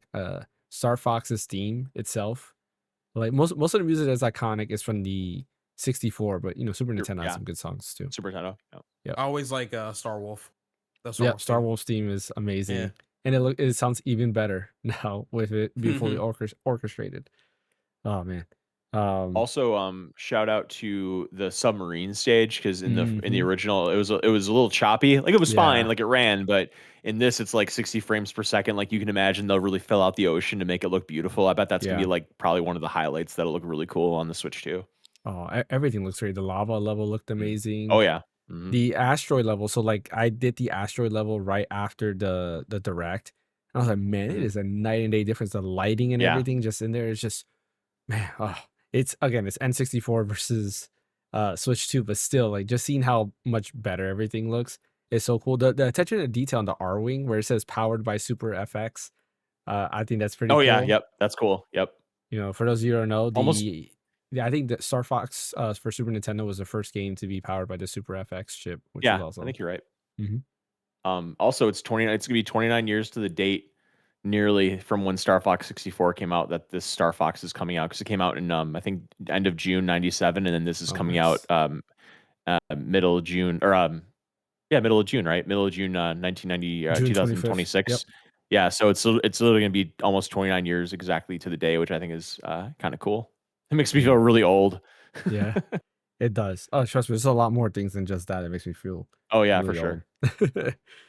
Does having kids make you feel older? I would assume so, right? Mm, Or do they keep you young? Which one is it? I feel like they keep you young because you play around with them Okay. and you're more Okay. active, right? So, And like, you learn more about the world in their you learn about the more about like what the world is like in their that is world or true because whatever. you hear, like, the different What the slang kids are they doing talk these about. days. The only thing that makes me feel old is kind of, like, the gaming aspect, right? Like, younger When they play kids Roblox. yeah, like, Roblox or, like, their interest in gaming, what it is compared to, like, what we're into, that's the only thing. Like, they're playing Brawlhalla right now, and I keep telling them, "Why are you playing Oh that? my You god. should be playing Smash." Yes. And they're like, "No, Smash is dumb. This game is better." I was like, "Oh my goodness." Oh, Oh, don't Like, you I'm already cannot really hell I'm scared about this no. generation, James. Yeah, What are you trying to do to Oh me? Lord, we gotta save him. yeah. We gotta save him. I The hope it's first not thing one we of your gotta get kids rid that of. said that you have to No, put no, soap in their mouths. no. We first gotta get rid of Roblox, bro. That Yeah. Roblox has been causing problems, bro. I'm telling you. It's well, you know, my oldest was the only one that stood quiet. He's like, "No," because he's like and my second oldest, the one that was playing Metal Gear Solid, he's like, "Yeah, Smash doesn't take any skill." I was like, "No, no, you cannot Oh, tell me that." And is that the one that then kicked my ass? no, that's the oldest. He's the one Okay. that stood Okay. quiet because he's like, "I never said Smash." And then he likes Brawlhalla because his friends can't doesn't have That's they fair. don't have Switch, so he likes to play that. Okay. That and all his friends are really bad at Smash. Like they tried going against him, and he did a 3v1 and he beat them all. Oh So he's wow. like, yeah, he's like, it's not fun when I play them. But then he was going around. He's like, yeah, but when I play online, I get destroyed. I was like, well, that's the fun of Smash because it takes more skill. So he was saying that yeah, it takes more skill to play Smash than Brawlhalla. But my second It oldest takes skill. was just This is like like a that. baby's toy. No, That was a it's Back to the Future Part 2 reference, BTW. it's definitely skill with it when it comes to Smash. Brawlhalla, though, I don't know. I don't like anything about Brawlhalla. I just don't like no offense to the developers, like, but I don't like the character designs. I don't like the music. It's that generic, I don't want to say Slop. Western music. It's just there's something about like Western devs. No offense again, like you know, I don't want to hate on Western devs, but they're like sometimes when they do their music, it's very generic, and it Yeah, puts me to generic. sleep. Where Smash has iconic music and they remix it and make it just they have hype music. Like the music they're playing when you're fighting, I'm like, this is boring. This is gonna put me to sleep. I don't want to play anymore. Where Smash gives you the okay, yeah, we're gonna have some fights, some fun fighting music. Anyways, going off topic there. Um, but yeah, no, my son is excited. That same son who says Smash is not or what is it, like lame basically. He's excited about Star Fox. He wants to play Star Fox. He hasn't played Star Nice. Fox 64. He is playing Star Fox Assault though. Because on my RG Cube I have Star Fox Assault and he's playing Interesting. that. Yeah, and he likes it. He's like, it's hard. And Okay. I was like, it is hard because of the inverted controls from back in the days, but it's you'll get used to it. Kind of. Not really. All right. Any last thoughts on Star Fox before we move on? I mean, I'm Uh ready. I'm ready for it. I mean, I already pre-ordered through Mhm. Walmart for $50, so Oh yeah, I'm speaking ready of to Star yeah, go. I'll be all Fox, over it. I can't wait because that I game have is this so guy here. nostalgic for me. That's cool. Yeah, that's nice. Yeah. See, I they. remember the Rumble Pack too. Like that was really cool Mhm. back in the day. Oh yeah. Because that was such a new thing, and Just kind of think about, we were playing with our Steam controllers before, and like that's kind of where it all started with Star Fox 64 and the Rumble Yeah. Pack and how it evolved on Nintendo 64. I was so looking forward to Star Fox 64 when it came out. It was like the first Zelda. Like what I mean by that is like I would have days where I couldn't sleep when Zelda 64 was coming out or when Mhm. Ocarina of Time was coming out because I was so looking forward to it. Star Fox 64 was like the first game on the 64 that I want to say I had a similar sentiment towards because it came out like a year and a half Yeah. before Ocarina of Time did. Hmm.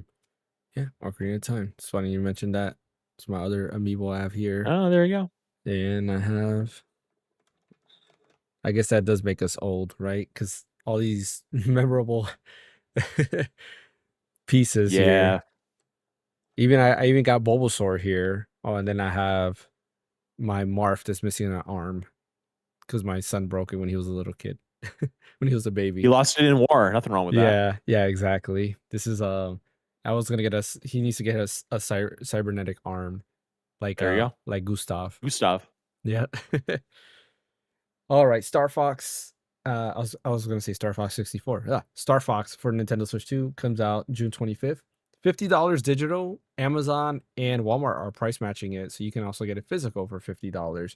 But if not, if you wait, they'll probably bring up the prices. It is $60 at Best Buy at this time. So pre-order from over That's there, you'll pay ingenious. It 65. like forces the retailers to like price match it. So Yeah. it's like Nintendo is selling these physical copies and Hmm. it's like it forces the retailers to kind of eat it. I don't know. I think Yeah. that's kind of funny. I think that's kind of cool. If it means we will get cheaper games, hey, that will help out because moving Yeah. on to our next topic, Nintendo Switch 2, unfortunately, is moving up by Oh yeah. $50 starting September 1st. If you haven't have a Switch 2 yet, Go definitely get get it. one. I know I have You to got plenty of get time. one. I have to get one, maybe two before this price hike. So yeah, that's one of those things. Like I knew it was gonna happen sooner rather than later. This does seem like it's motivated more by the shareholders because if you guys saw throughout the week, Nintendo stocks just started dropping. It got down to at least $9 a share, and they send a whole press release all by signed by the shareholders saying Nintendo needs to up the price because they feel that the Switch 2 is not making enough profit. And if you remember earlier throughout the year, Nintendo said that they were good with not raising the prices, that they had enough procurement for at least the rest of the fiscal year. But they said the next fiscal year they might have to raise prices. And I guess just Nintendo shareholders just didn't like that at all. They saw Sony raising prices, everybody else was raising prices, and this caused them to raise prices. So prices of Switch 2 starting September 1st will be $500 without a game. Right? So up $50 in Japan, and this is worldwide, everybody went up, but in Japan, Nintendo Switch Online also went up, which Mm. is very interesting. So far over here, no price hikes on the Nintendo Switch Online stuff, but in Japan, and I think there's like two other areas, they went up for Nintendo Switch Online, which kind of sucks.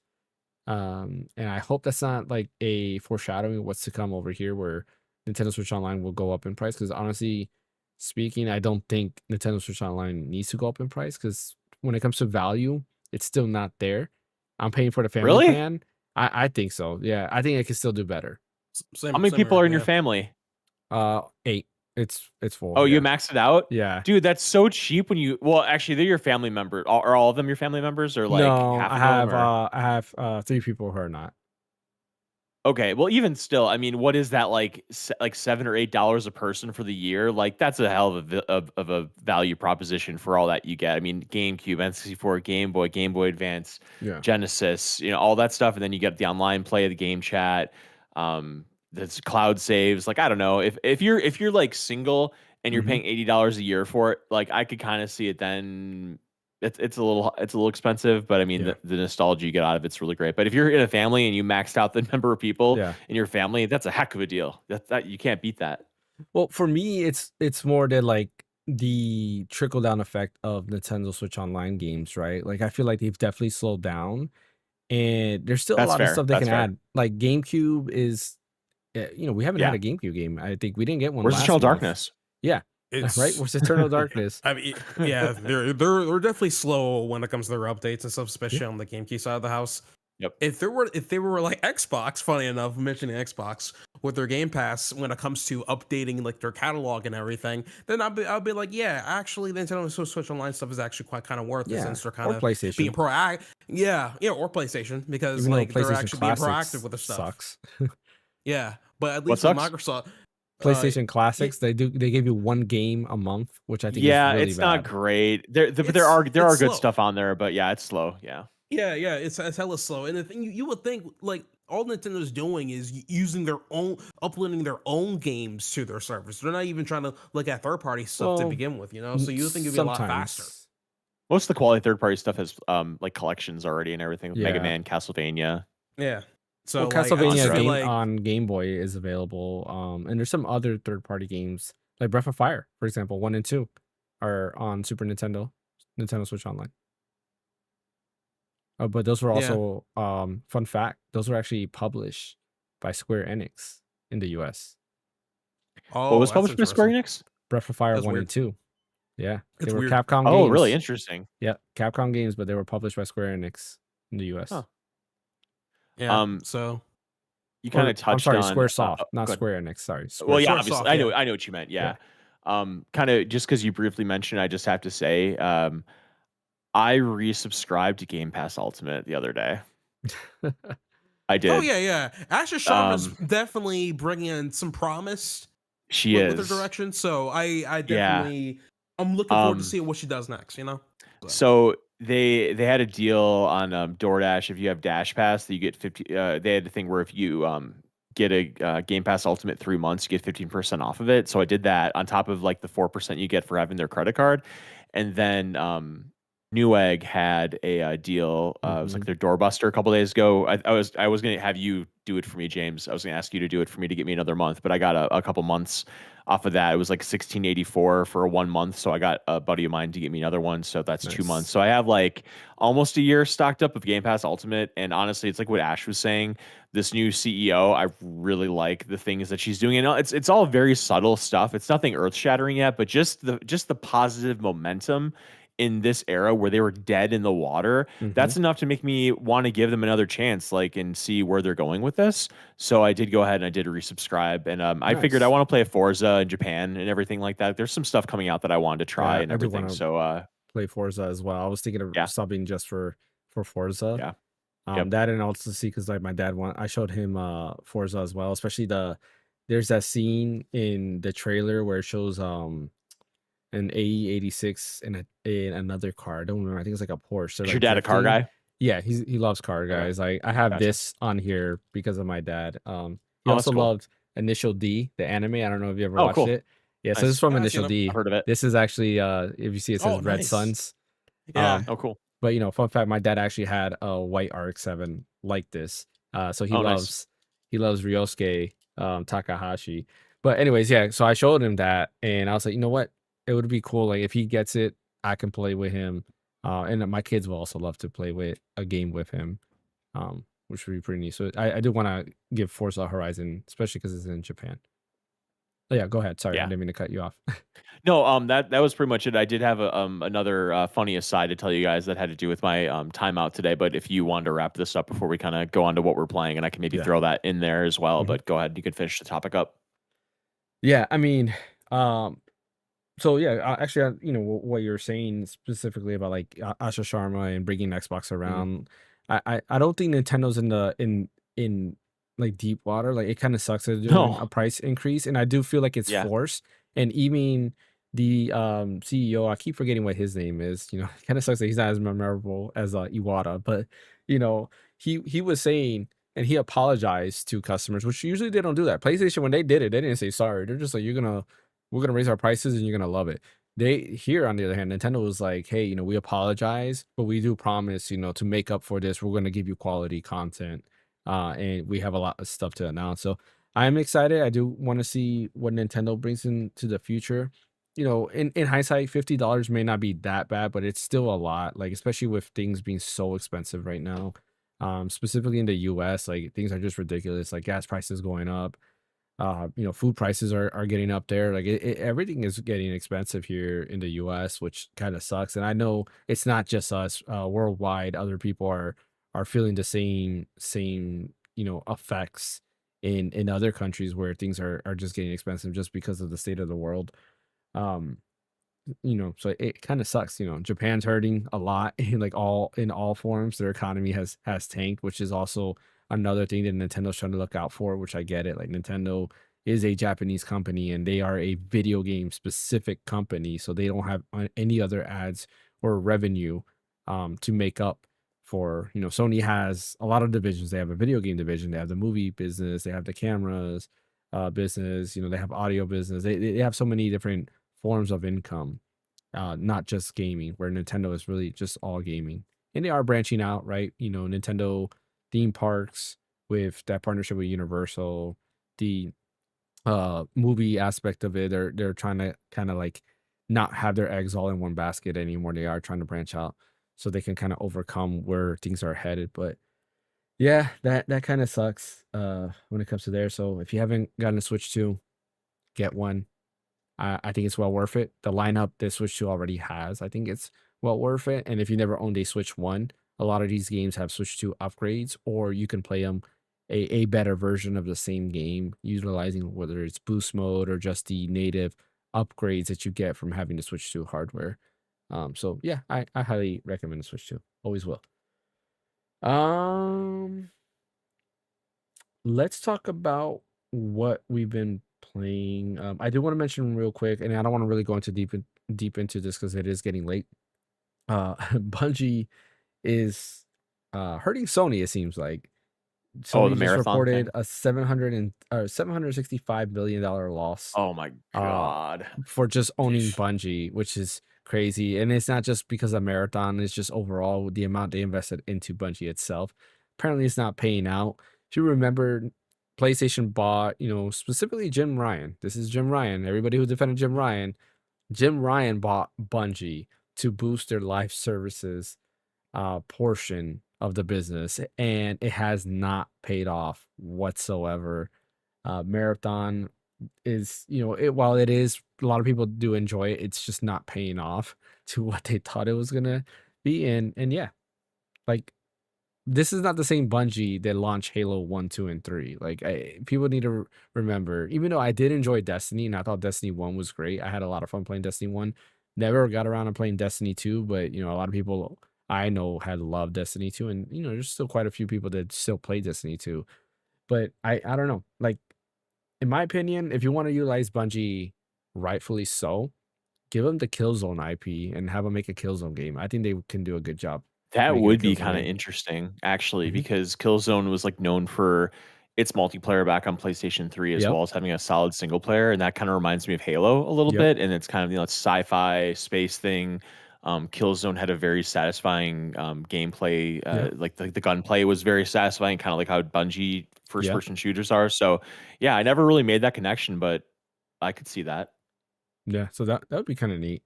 But I think this goes back to Jim Since Guerrilla's Ryan gonna make their being. Guerrilla's gonna make their 12th, Horizon game, what do they need Killzone for? Yeah, exactly, right? That Gorilla's gonna be stuck on Horizon, Yeah. unfortunately. But yeah, like I would like to see them do that.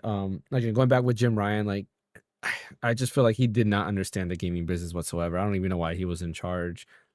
I will always mention this. And I feel like I have to mention this every podcast or anytime I mention Sony or Jim Ryan is why would you close Japan studios? Like, just why?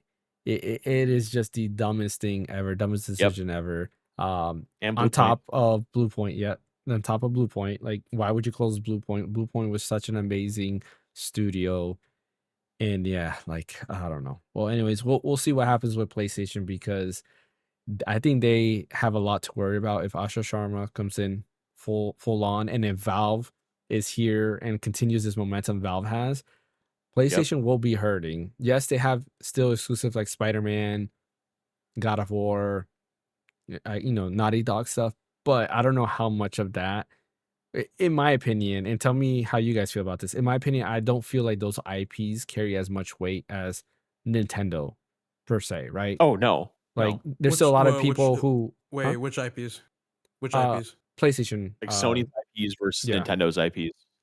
Oh, Like I mean, Spider-Man, Uncharted, I feel like right? only I feel like Spider-Man is like high up there. I feel, But I wouldn't even call I mean, it's technically a Sony IP, but like I would say that kind of transcends Sony a little bit. Like it didn't start with Yeah, Sony. Like Yeah. Killzone started obviously. with Sony, Uncharted started with Sony, but like Spider-Man has existed before video games existed. If we're Yeah. if we're just talking about like specifically like Sony exclusive only IPs, and at that point, yeah, it's definitely not comparable to the two Nintendos at No. all. Yeah. So yeah, Because I feel like there's a lot of people that have, whether you're a PlayStation, PC only, or even an Xbox guy, you have like a Switch. Where I can't tell you how many people I Yeah. know also have a PlayStation, right? Like there's a lot of people I've met that have a Switch, but their primary platform is something else. Versus it's very rare for me to know somebody that bought a PlayStation just to play a Sony IP, right? My best friend, the number 4 rogue of Mal'Ganis, who wants me to introduce him is that every time. He has a Switch 2 and he has a PlayStation 5, but his main platform is PC PC. for sure. Mhm. Yeah, but like I'm trying to convince him because he got a PlayStation 5 in the beginning when God of War Ragnarok came out, but that was before they announced it was coming to PC. And Yeah, the it was a little. It's kind of like where Sony is now, where they're kind of back to maybe backing off of. Going to PC yeah.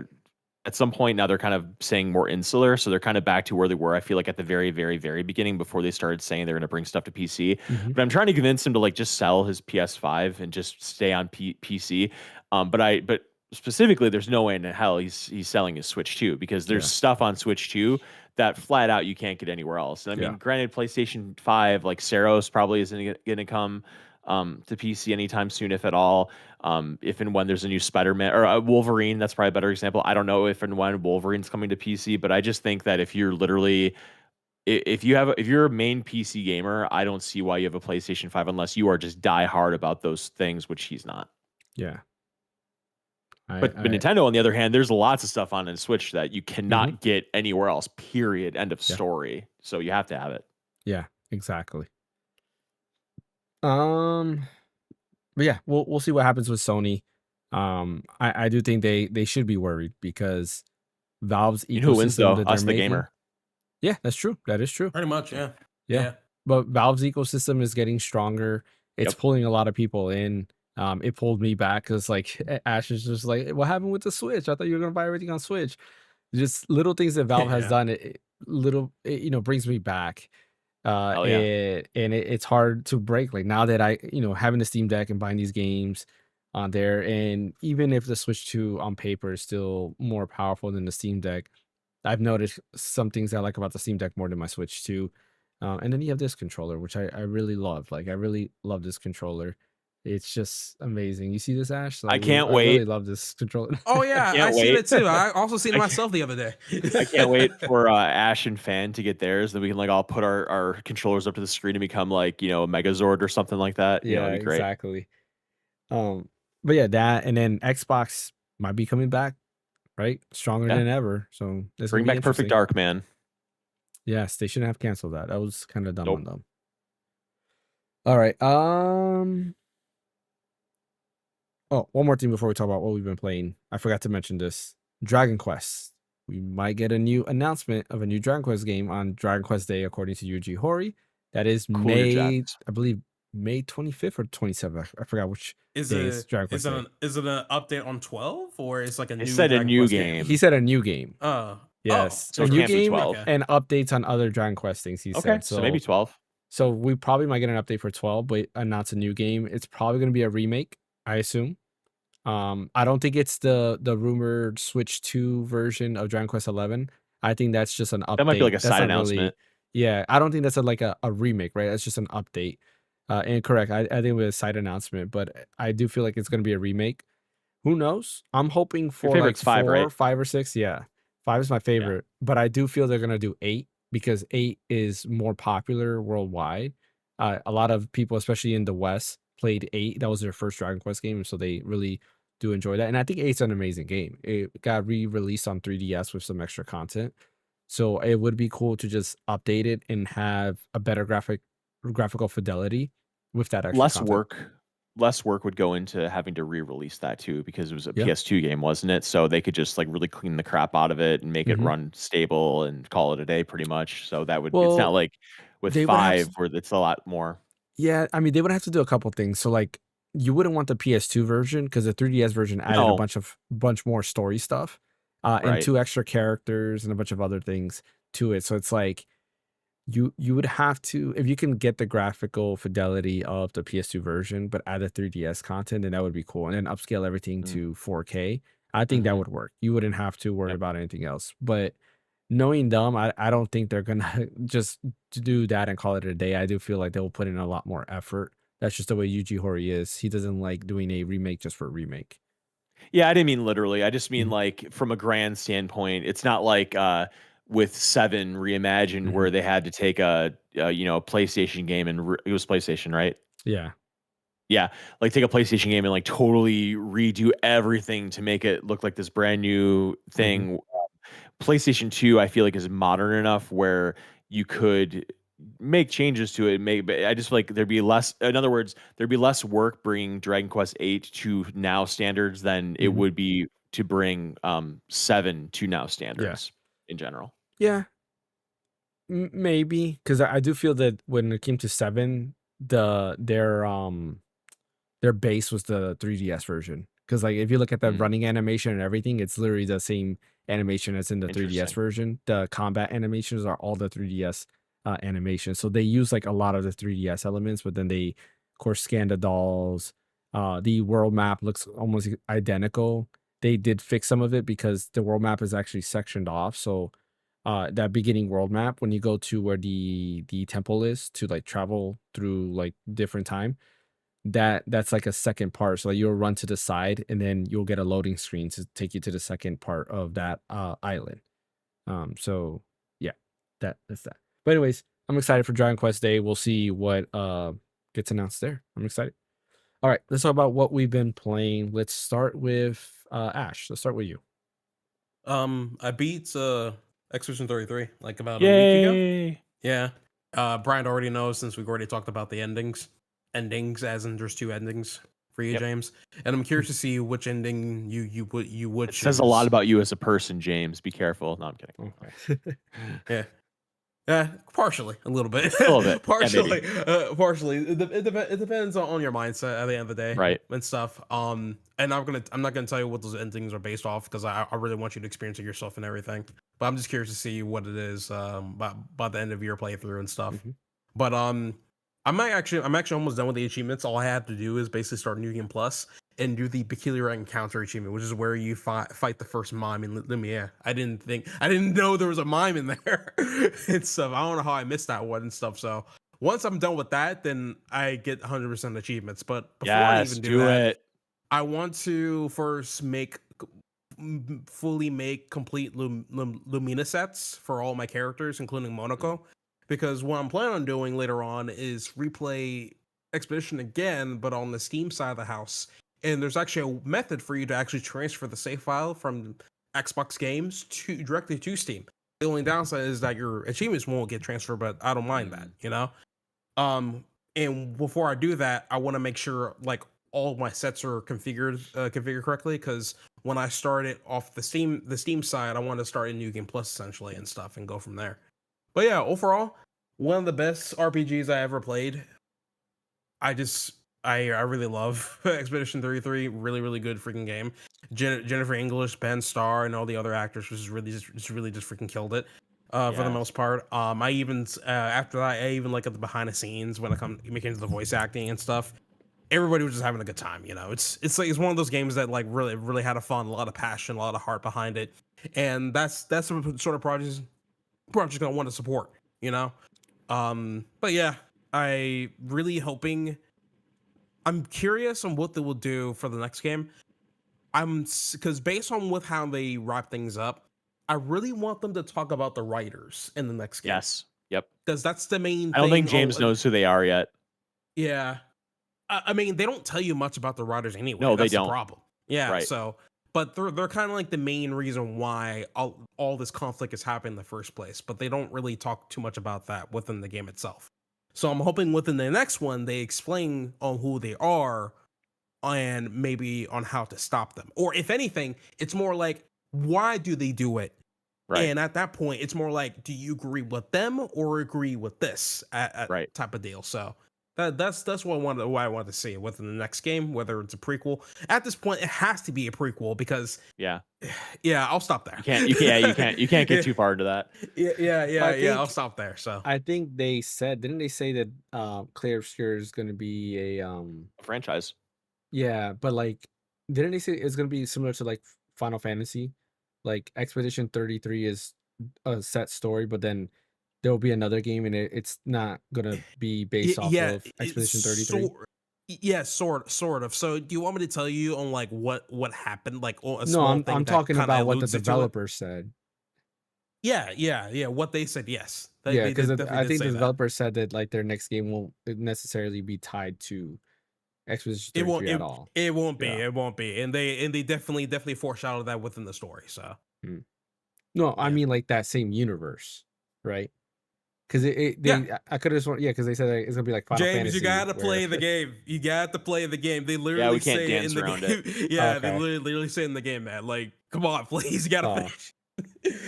I'll try I saw to. you playing. Yeah, I was playing a It's little bit. I hard. played It's on hard to not spoil stream. this, man. I played on stream, but like, I Oh, guess like Chrono Trigger, the music from Chrono Trigger just like got me back in. So I've been playing Chrono Trigger Yes. again. It's hard. Like once I hear the Chrono Trigger music, it's hard to like not want to play Chrono Trigger. Once you hear that music, it's oh yeah, I get that too. Yeah, makes sense. yes. That's the other thing I need to finish up too is Chrono Trigger. The problem is I had this I'm in this weird notion that I'm forgetting that I need to go back and get something. Even though Mhm. I can go straight to the final boss and take care of it, I want to take care of everything in this playthrough before I take care of final boss. It's Mhm. practically the same thing I'm doing with I used to do with Expedition. Expedition 33, Yeah. but now with Chrono Trigger and stuff. You So know, eh, well, I'll wait till I mention what I've been playing. But on top of what you were saying, Ash, every time I was watching Daredevil, and every time I see I forget what Charlie the Cox. actor's name is. Yes, every time I see Charlie Cox, I'm like, oh, that's Gustav, and all I hear is Gustav yeah, every time he pretty much. talks. Yeah, it's so funny. I want to start watching Daredevil too. It's good. I think there's season 1, season 2, and they just Yeah, finished up season 2, I think. yeah, they So did. Doesn't he have an It's not. American I accent though in He Daredevil? does. Yeah. Yeah. But he doesn't sound that yeah, different. Like No? his voice in Expedition 33 like sounds exactly like Daredevil. Like he has that British accent, but like I mean he is British, right? But he like when you hear interviews, I feel like it comes out more, but in this game, it doesn't come out as much as like when he's actually talking. It sounds a lot more like he does with Matt Murdock. I feel like the director was like, just sound like Matt Murdock. Like, just do that. yeah. I feel what I need to do is that before I watch the new Spider-Man movie, the movie that's coming out in a couple of months, I think Oh I yeah. need to finish up Daredevil and Punisher. Since I know Punisher is going to be a movie, but they haven't really hinted whether or not if Daredevil's also going to be in the movie. Which at this point he I should think be. I think it is You hinted know?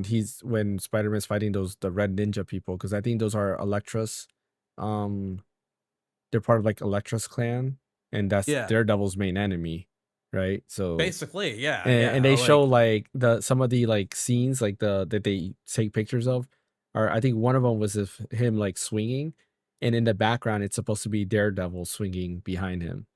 So mhm. like it almost feels like Daredevil. I'm almost 100% sure Daredevil's going to be inside this movie. What's weird about it is that I think a few months ago, Charlie Murdoch or I don't no Charlie Charlie Murdoch. Charlie Cox was saying that he was not in the new Spider-Man movie, but Oh I yeah, know for a fact that was a lie.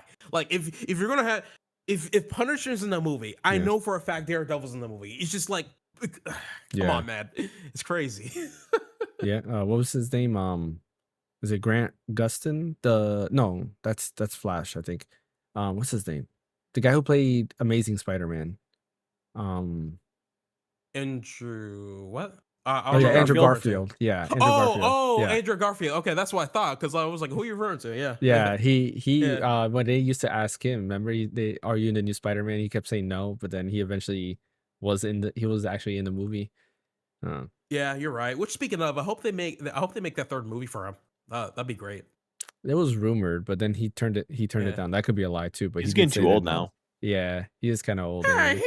he's not that old, man. To play Listen, he a did Peter well. Parker? I mean, to play a Peter For Peter Parker, I Parker, think he's so. old.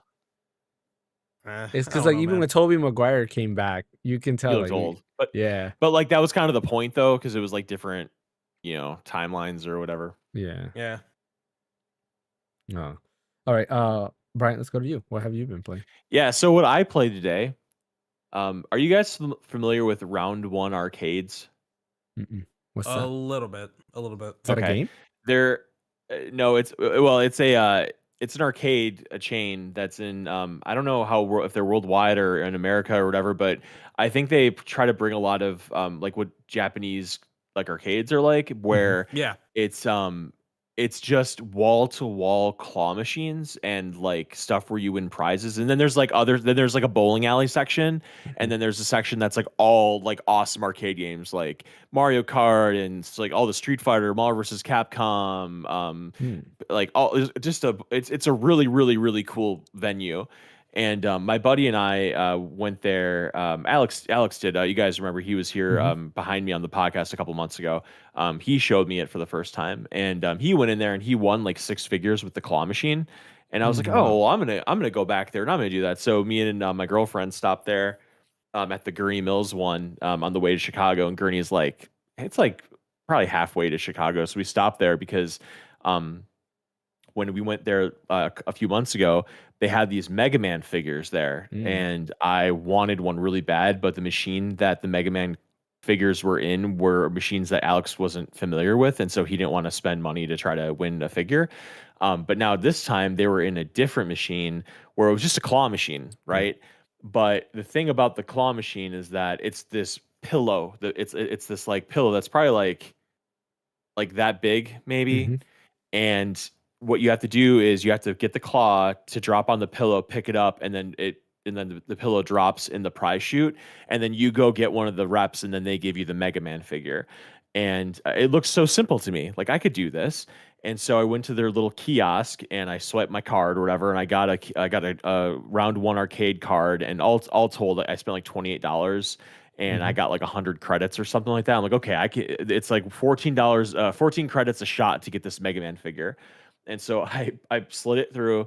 I picked up the pillow. I picked it up right in the center. It was like the most perfect pickup you could ever do. It brings it up, and then when a claw machine works, like it brings it up, and then it hits the top of Mm-hmm. the machine, and it shakes, and then it moves over slightly, and it just falls out. Like there's not enough grip power in the claw to carry the pillow, and so I blew through $28 worth of credits in like 5 minutes trying to get this damn pillow, and I didn't get the figure. And then I went online because I'm gonna actually, if you guys want to just take a look at this figure, it's really cool. It's just Google Lumin Aste, Lumin, like think of like Lumin, Luminasta Mega Man figure. Luminaste Mega Man figure. It's just him like in this really cool pose, and it just looks like a really good Mega Man figure. Do you guys find it? So yeah, it's Big Bad. Oh, he's like this, like with Yeah, he yeah, has a hand. yeah, Okay. yeah, yeah. That's a nice looking figure, right? I It like it. is, yeah. And so I wanted to win it, and Wait, so I looked on Amazon. how much did you spend on that? I spent like 28 bucks and I didn't get Okay. it. So Yeah. I know. So I looked it up afterwards and I'm like, okay, you know what? I'm instead of going back there to, whatever and trying to win it again and spending double, I'm just gonna buy the damn thing on Amazon or on one of these Japan shippers or whatever, and I'll spend about the same as it would cost to go drop more money at the round one arcade because I was just so deflated that I spent all that money and I literally picked it up perfectly every time, but every time I got to the Yeah. top, the claw just didn't have the power and it would just drop the pillow. So I'm gonna order this stupid figure and call it a day. But I'll tell you one thing though, on the way to that concert and on the way back home, all I could think about was how I couldn't get the pillow in the chute. I can tell you this much. When I was in They're rigged. Japan, Yeah. when I was in Japan, there were so many of those claw machine Oh, arcades. that It was ridiculous. But that didn't stop me to go in there and play a little bit.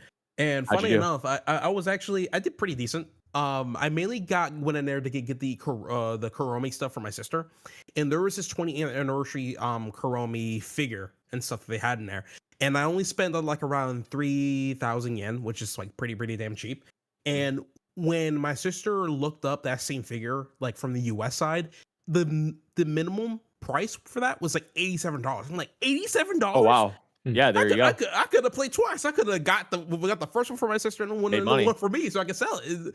Yeah. Stuff was crazy, but yeah, there were so many of those claw games. It was ridiculous because it's not just like the Chrome stuff. They had like anime figures in there. Yep. they have so many of them, and the thing is, it's hard to Plushes, find. figures. It's hard to find actual arcade games and stuff. You have to go to like the very top of the building just to find like the actual Japanese arcades and stuff, like the initial D's, the Mario Karts, and all kind of stuff. But yeah, they really just make most of their money through those claw machines, and a lot of the folks go in there and play. You know, it's crazy. If you guys come here, we got to go to Round One Arcade. That'd be really fun. I did look at Round One arcade. There's only one in our state, so Oh, where is it? Where? it's really close to like Daytona. I think no, not Oh. Daytona. It's like closer to Miami. So Oh, Okay, so that's a bit of yeah. a that's That's a far from drive us. for you. Yeah. way far from us. Yeah. Yeah. Real quick, Big Bad Toy Store has that Mega Man figure for $28.49. I'm probably gonna go. I'm probably gonna go just buy it because I want it. It's really cool looking. Like I'm not like super into the figure game. Like I have a couple that I really like and I really Yeah. enjoy, but Mega Man's my favorite character of all time, just from an aesthetic and nostalgic point of view. So I'm gonna go buy it, and maybe next time we have a podcast or the week after that, I'll be able to show my little figure, and maybe we can just pretend that I won it in the claw machine, and we can just pretend this embarrassment never happened. Just get your own claw machine so you can. Yeah, do I'll just put it in there. Yeah. I'll put it in there. I'll put the claw over. I'll grab it. I'll throw it in the chute. And hey, I won. I'll just like throw the claw machine in the garbage. I'm like, Yeah, okay, exactly. it's over. You know, spend like hundreds of dollars for a claw machine just to get my pride back. So I guess mainly the two things that I've been playing are I guess we'll start with well, I guess let's talk about one because I talked about Saros a little bit last week, so I don't think I really need to talk too much more about that. But I began replaying Final Fantasy X, which I know James, you got to be just through the roof that I'm replaying Final Fantasy X. I don't know what put me in the mood to play. So, but yeah, You're upset yourself. Why are you upset Yeah. yourself? So when I told you I was going to go ahead and play through that, I was going to buy it on Steam because it was on sale, and I had leftover Okay. money from when I put money into my Steam wallet. And I Okay. had completely forgot. So the next day I went to buy it because I was like, not oh on yeah, sale it's anymore? on sale till like the 11th, which I thought it was on sale till the 11th. I went in, looked, and it was off sale. I was like, no. It'll go back on It sale. will. Final Yeah, Fantasy. yeah, It'll go well, back. Yeah. yeah. So I started playing it again, and I actually looked into a lot of the lore of Final Fantasy because I've beaten Final Mhm. Fantasy X, so there's no spoiling really from like I know what happens. Ash, you've played and beaten 10, right?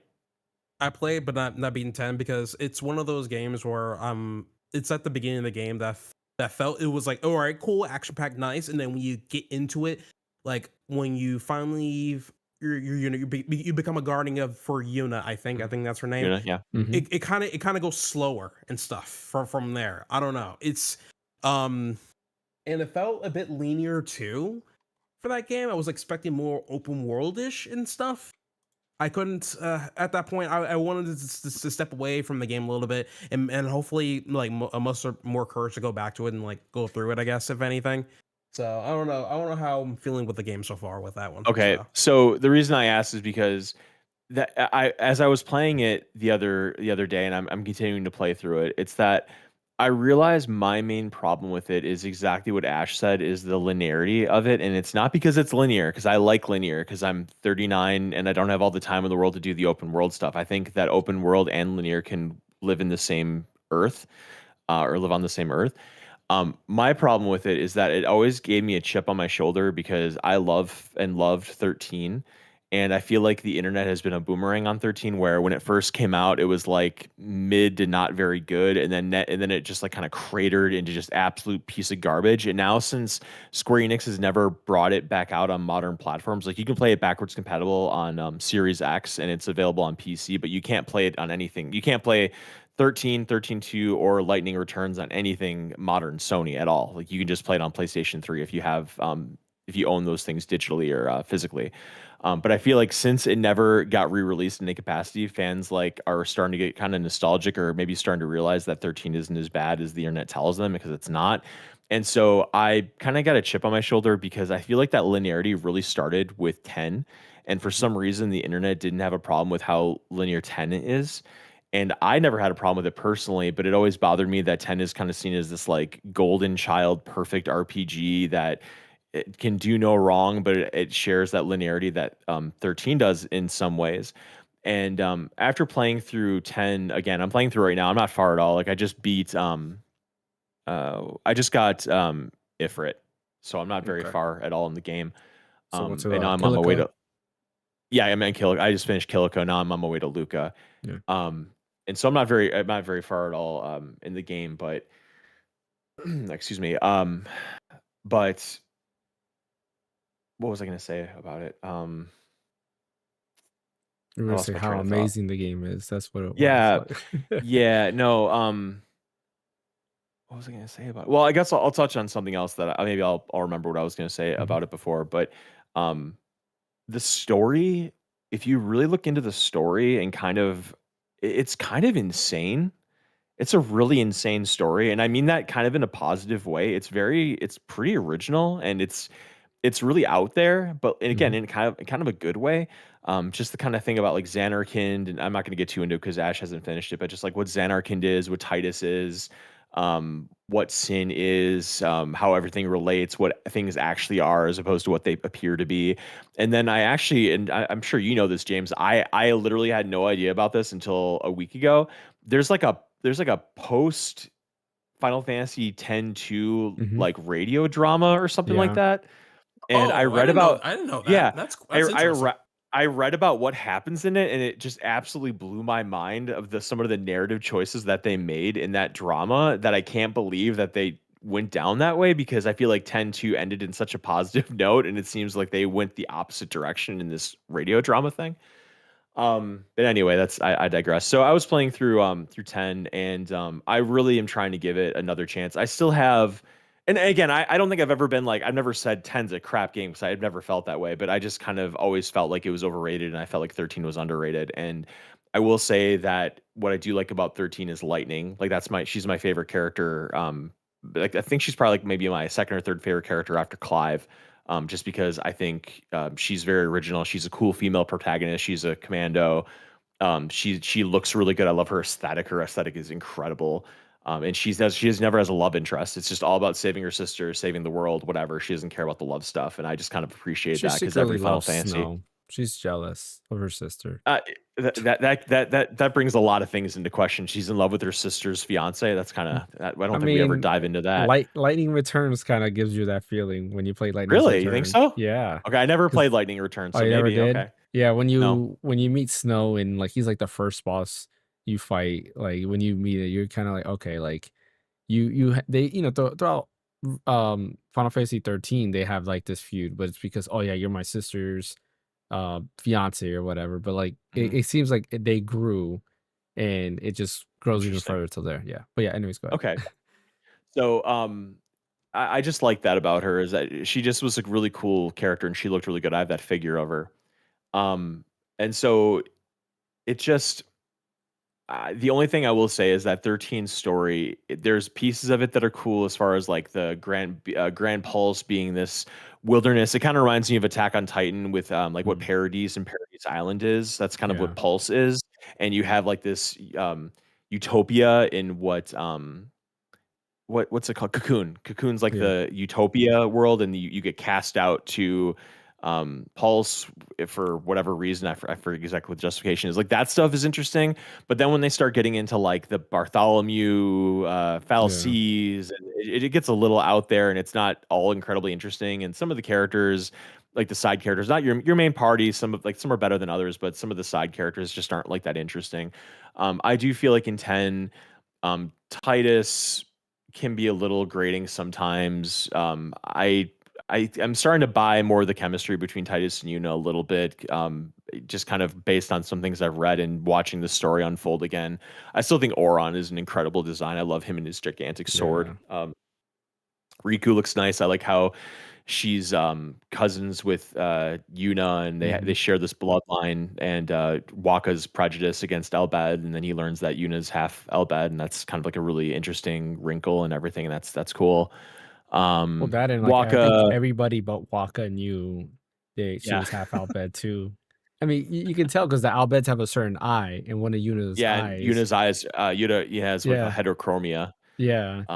So and but the Elbad have like spiral eyes or Hmm. whatever, but they're different. Kamari looks cool, like a classic blue mage character. Who am I forgetting? Oh, Waka. Waka's kind of in the same league as Titus for me. He's just kind of a big goofball, and he's okay. You know, he throws a beach ball at people to kill him, whatever. And I don't think that Blitzball is as interesting as like Triple Triad or Queen's Blood or Oh, I whatever. love I think Blitzball. it's maybe I'm just not smart enough. Maybe it's just too math involved, and I always sucked at math. But I'm playing it again. I'm enjoying it. I'm playing it on my Portal right now. I'm gonna play it on my PS5. You know, whatever. Um, and yeah, that's what I'm playing. I'm gonna try to go through it again. The main reason that I didn't go back and platinum it is because I missed a few of the Albed primers, and those are Mm, permanently missable, and a few of them are permanently missable. yeah. So I have a guide going now, and I'm making sure through this playthrough I get all the damn Albed primers, and I don't miss any of them. And then that's the only one, as far as I know, that's missable is the Albed primers. Yeah. So once I have all those down, I can go back and maybe try to platinum it. So that's kind of where I'm at right now. I'm kind of channeling my inner James and trying to enjoy Final Fantasy X, and maybe when I'm finished, I'll have a new perspective on it, and maybe I'll appreciate it more. We'll see. I have some comments on 10. So like to further elaborate on like what I feel about the game, How it's far I did you get? feel Do you like remember? okay. I How long know ago? Do you know? it's been so long ago, but I know I was Okay. doing a puzzle and and we're being like the guardians of for Yuna to like bring her to somewhere. I don't know. I forgot. But I know we were doing a puzzle. And I actually remember the song too. I don't remember the name though, but if you would play Do it, I'll play it. do do do. Right, I think James? that That's a pretty song good edition, right? I You talking about like the temple maybe music? I Yeah. think Yeah. so. Do I think I was in do there. Yeah. do. Yeah. It's just the thing is, for one, I feel like so far the game is too easy for me and stuff. And then when Oh, you look at you, combine, Ash. yeah, and no, like, and then when you combine that with linear stuff, I'm like, bro, I'm okay. I'm like, okay, No, I'm it like going through a straight line, maybe go diversion off the path a little bit for some extra treasures and stuff. But I'm just hoping maybe the difficulty will pick up a little bit because like I think when I first started the game, there was like no difficulty thing you can choose. no, You there just No, isn't. there isn't. it's the FF10 fake difficulty, and that's all you get essentially and No, stuff. You And can like change your sphere it's grid. That's it. so the biggest yeah, thing about Final Fantasy X is like it does get harder as you progress. Like the beginning is Yep. very easy and it's hard to die. But then once you get to like past Luca, that's when like the difficulty starts revving up. Like your first boss you fight, which is the Chocobo eater, I think is what it's called. Choco Where Weird. it I don't remember fighting that one. Okay, yeah, so it eats chocobos. But there's Oh, two that's where they that things. get the name sucks. from. Yeah, so That sucks. but so you can fight it, but you can lose to it, and what it or it doesn't move, and what it'll do, it'll push you off the edge of the cliff, and then you're at the bottom of the cliff, and then you I forgot what happens with that. But anyways, yeah, you want to win and beat it, of course, if you can. Which is pretty I want to say it's hard to do is you have to remember the attack patterns because Yeah. it'll do those Okay. moves, but it does get I harder. hope so. I hope so. Right? Because like for me, this is kind of unfair for me, like Hmm. comparing this to like FF8 actually, because with FF8, um, it does show you like a bit of a story at the beginning of the game, but it also Yeah. wants you to figure it lets you figure out on like how to build your characters throughout the entirety of the game itself. And Well, one of the biggest isn't FF8? Somebody told me that in FF8 all the enemies scale to your level. That's yeah, correct. Yeah. they do. But on top of that, one of the cool things about FF8 is that they love to punish you based on certain things that they give you and stuff. So at the very beginning of the game, they allow you to have all characters do summons and stuff. Mm. And summons at the very beginning are really OP and stuff. You can like practically like one shot on almost everything. But there is a caveat to that. If you keep relying off of summons as you progress through the story, you want to have your characters really weak compared to like the actual bosses and stuff, right? So it was one of those things where it was where a lesson learned to where hey, maybe you shouldn't rely off of summons every battle, but actually look at your characters and build them out and everything, you You know? sure? Because I thought like all you have to do is like in the beginning of the game you can easily draw, what is it? I forgot. There's one spell you can draw, and if you just give it to you junction it to your characters, you'll have like OP stats, and you can just literally like Mm. one shot almost everything. No, I I forgot don't think which so. one it is. Yeah, because I Mm. think correct me if I'm wrong, Brian. Um, but like I'm pretty sure like if you use summons, you're not really punished by using summons. Because because there's no Um, negative effect whether you use summons or not. Because like if you Well, do just physical when attacks, you're you don't build anything. when you're just relying just off of summons, Hmm. just summons only, then you'll be punished. There's nothing wrong with you using summons every now and Yeah. then, but if you're using summons just to like one shot everything at the beginning of the game, then yeah, that's where like the payoff is not as great. But what's not? What do you mean by that? I'm because I'm pretty sure there's no like there's no negative to that. It's because the game is really designed to for you to use the thing because your level really doesn't matter. You can be level 1, and if you junction your abilities with the best magic, then you can destroy everybody at level 1. Like, you almost don't even need a level up in that game. You can I beat the game at googled level 5. Yeah, I googled how to get strong in Final Fantasy 8 right away, and this is kind of what I remembered too, yeah. James. About like how you can get strong right away. It's this quote: "Do not focus on leveling. Enemies get stronger as you do. Focus on AP to learn Guardian Force abilities, not EXP. Draw only new magic. Only draw magic from boxes, or if you haven't refined it yet, get Lionheart optional. You can obtain the items for Squall's ultimate weapon on disc 1 through it, though it requires significant card farming." They talk a lot about like using cards and changing the cards into items, changing them to like triple draws or triple spells, and there's a lot of tricks you can do. But you're right though, the level does scale with what the character Hmm. your levels of your characters are scale with what the enemies are, or vice versa. I mean, Yeah. Which makes the game like easy. Well, like they said, the harder if you level up higher, the if you level up too much, the enemies can be a lot harder overall. But like right? I said, you could beat the game at level 5 basically, and you'll be fine because the enemies are scaled to your level, which was kind of one of the negatives, I would say for that game, but not that bad. I remember uh friend of the show, not Egyptian, who watches every now and then. He he Final Fantasy 8 is like his favorite Final Fantasy, and he's been it so many times, and he's gone on and said that like yeah, he's done a run where he's just stood at level 10 and beat the whole game because he in the Mm, beginning he yeah. just drew the right magic and that's it. um yeah, go ahead, Ash, whatever else you were saying. But yeah, I just feel like with the FF10, it's just I felt like I feel like the game is too handholdy for me at the very beginning of the Yeah. game, which I'm like, okay, because in my head I'm like, okay, I don't know what's so great about this game, especially Hmm. if they're being too nice to you, not nice to you at the very beginning and stuff. Like it's just like no matter what I did, like I could like use a summon or do random attacks, I'm still winning. I'm like, bro, I'm like using barely my brain power just to beat these enemies and stuff. So I'm like, I okay, can see where you're coming from yeah. because it's like Waka comes in, he's like, "Hey, I deal with the flyers. You can use me to deal with the Yeah. flyers." It's very, very, very, hey, Yeah, I'm use the like, square peg to fit in the square hole, like that kind of thing. exactly. I feel like they should have, respect their players more to think, hey, if he, you just have the players read the descriptions on what they do and stuff, and that's it. You don't have to like do this and that, I don't know. It's But I just think hopefully, that's the way they yeah, do the tutorial because there is nothing that tells you, unless you like do it, like there's nothing that tells you, hey, if you attack with Kumari, let's say for example, to a flying enemy, he's gonna miss maybe 8 out of 10 times, versus Waka will always hit a flyer. And then it tells you like, okay, somebody, Oron and Kamari can do piercing damage, but Titus can't. But he has faster speed, so he can probably do an enemy that like a wolf enemy that has high agility. He can hit them, and he has higher accuracy versus Oron might miss because he has lower accuracy. So like it kind of tells you how to balance out each character and what their pros and cons are. Because then once you're past like that beginning tutorial, which is that's all those is, each of those fights are telling you this is how the combat system works.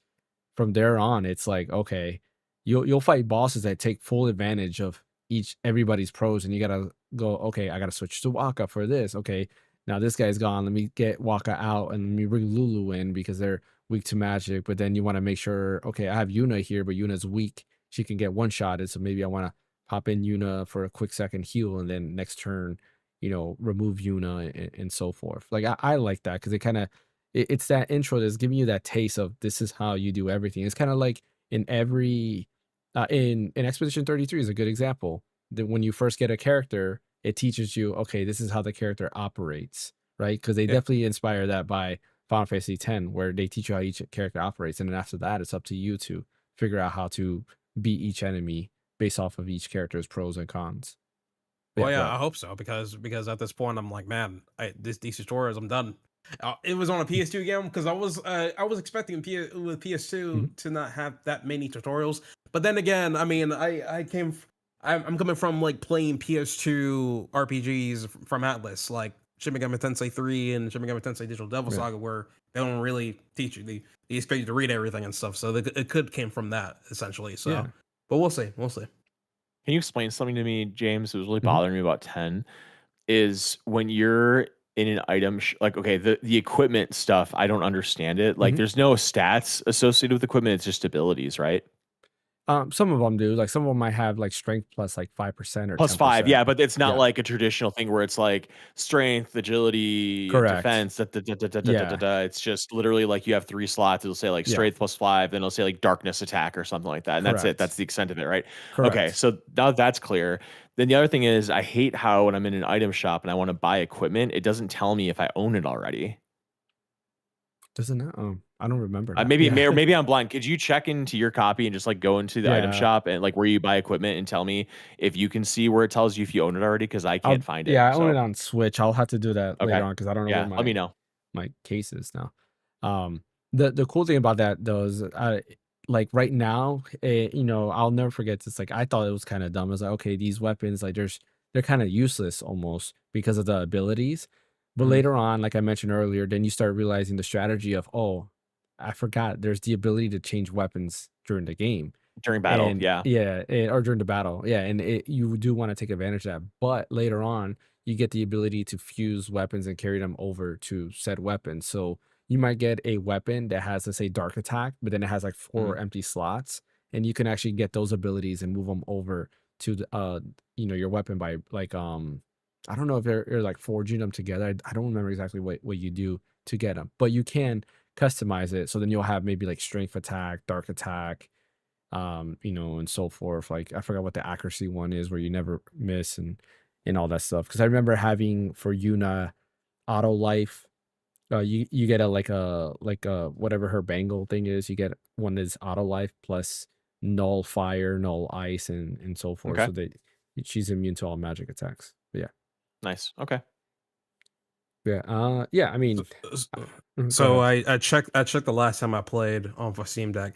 It's back in October 26, 2017.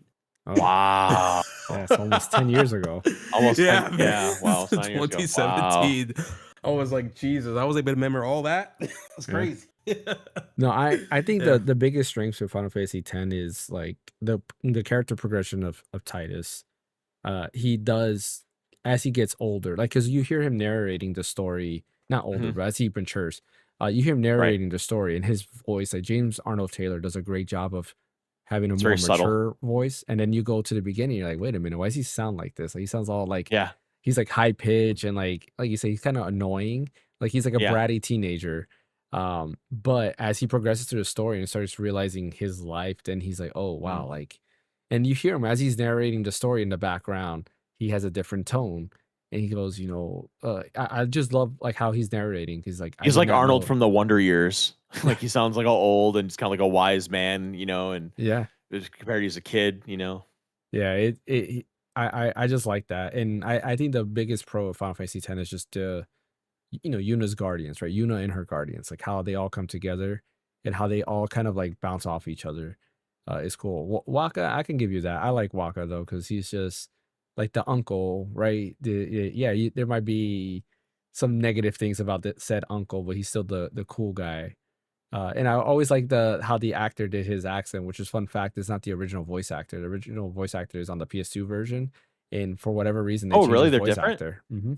Yeah, they changed his Oh, I voice. should listen to the comparison. I'm interested in hearing They're the very difference. similar. They're very similar, but there's some slight Okay. That's differences all. between them. Okay. Okay. I didn't know that. I didn't know that. Another thing It's too, not like a I forgot GA to add, situation. James. It's like the To, GAs are to, totally different. Yeah, to be fair with you, James, I did mhm. give it 20 hours. I did give this game Oh, 20 okay, hours. that's So not I Oh nothing. did yeah, so it I was wonder how I far was you're in fair. I 20 was fair. hours because that's like you should I be pretty I wonder. far in 20 hours I because the don't game know, is not man. that long. I have to check.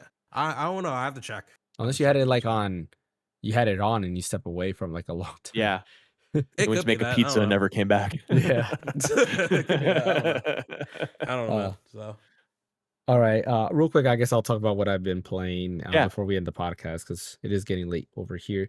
Um, Chrono Trigger. You mentioned Chrono Trigger, loving Yes. it. Like I Oh, just think yes. I'm at the part where you're in 1999 and was it AD 1999 and I'm getting to the part where you're going to where Lavos is. But just like that cutscene, like I'm thinking in my head, oh, excuse me, like when you see that cutscene of Lavos just coming out of the ground, I was like, man, like as a kid, I was like creeped out about that, and I still think about it. Like, man, like, it's still kind of creepy just seeing this thing, and I don't know, like it's a game that's old, but it's still creepy It's thoughts so when you think about it. contemporary. Yeah, exactly, and just everything about the games is just so great. Being in when you're locked up in the castle, and I then just played that. you go into like the random battles and you're fighting on the bridge, but it's like I'm like, man, that Yes. is Yeah. just So so cool. so good. Just everything Very it cinematic. exactly the perspectives it changes. Man, Chrono Trigger is just it's literally a perfect game. It's I special. can't Yep.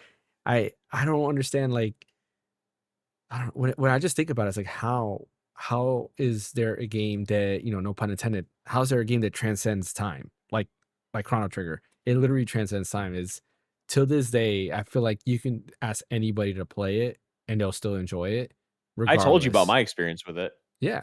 I It am, yeah. I mean, I'm like trying to make sure I did get everything completed. I feel like Chrono Trigger is one of those games that did the grandfather paradox so perfectly. It's mhm. insane because these days people don't really like to do the grandfather paradox anymore Mm. due to its inconsistencies. Yeah. But that doesn't mean you can still use it and execute it really, really freaking well. And at Yeah. that time, I think when Chrono Trigger came out, I think Back to the Future was also out around that time. I think Yeah, I think was it's it out No, right one or that now. two? it would have been part 3 if anything, because Chrono Part Trigger came three, out in yeah. '95, I wanna say, and I Yeah. think Back to the Future came out in, like, '89, the second one's probably, like, '92, so maybe 3 was around that, maybe? Yeah, it makes sense. So at that point, I bet you, they were inspired by Time Back to travel the was in Future. for sure, Yeah, yeah. yeah, 100%. So, like, for me, it was just so fun, like, to mess with like going through the all the time loops and everything. And Yeah. on top of that, I think one of the creepiest memories I have with this game so far is when you play as Luca and she used the time machine herself to go back in time when her I don't know who was it her It mom was her that got father. it was her father.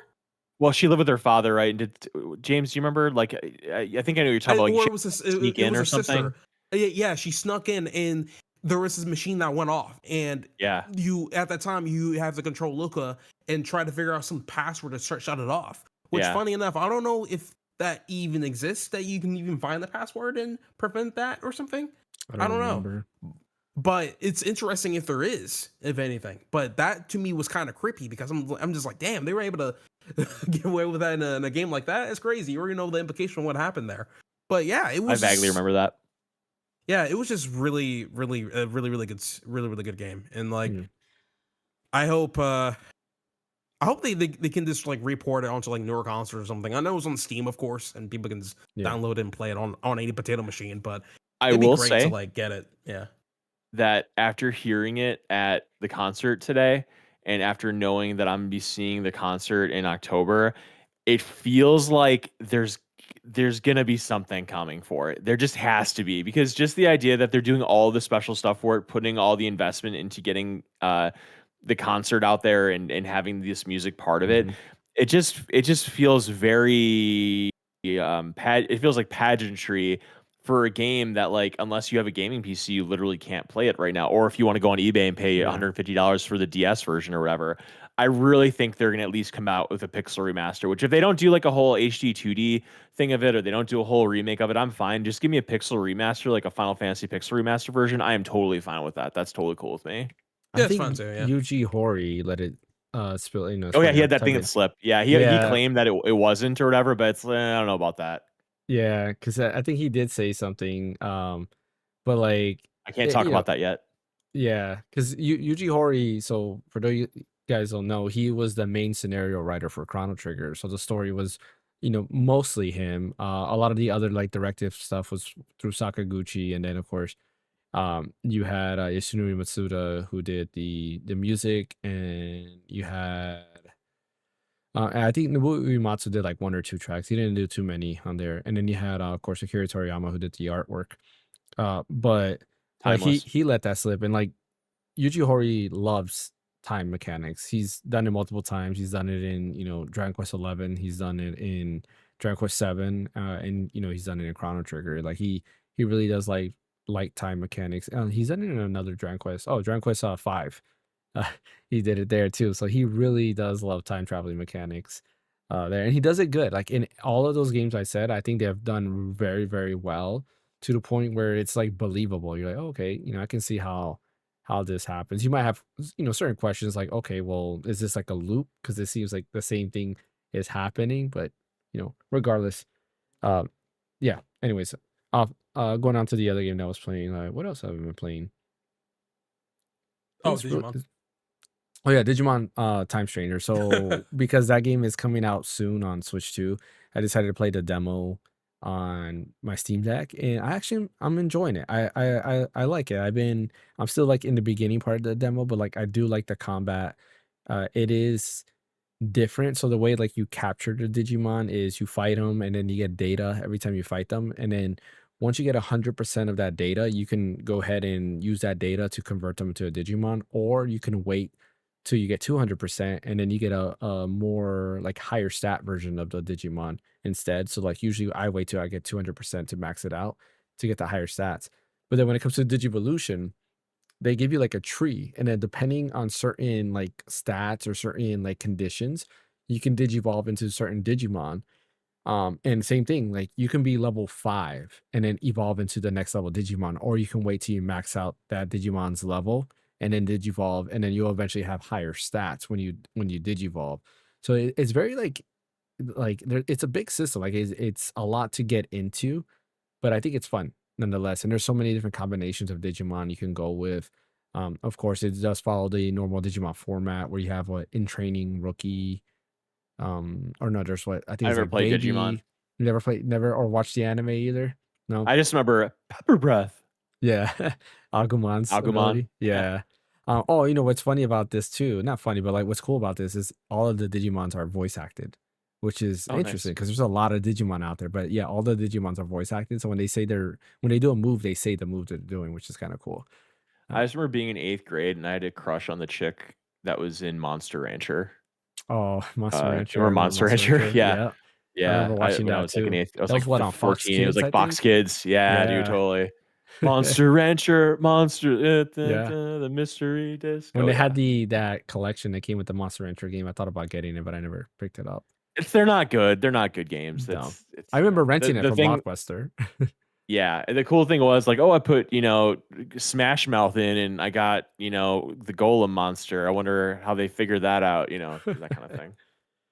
But I've always liked Digimon. Like I like the concept of Digimon. I definitely love the anime of Digimon more than the Pokemon anime.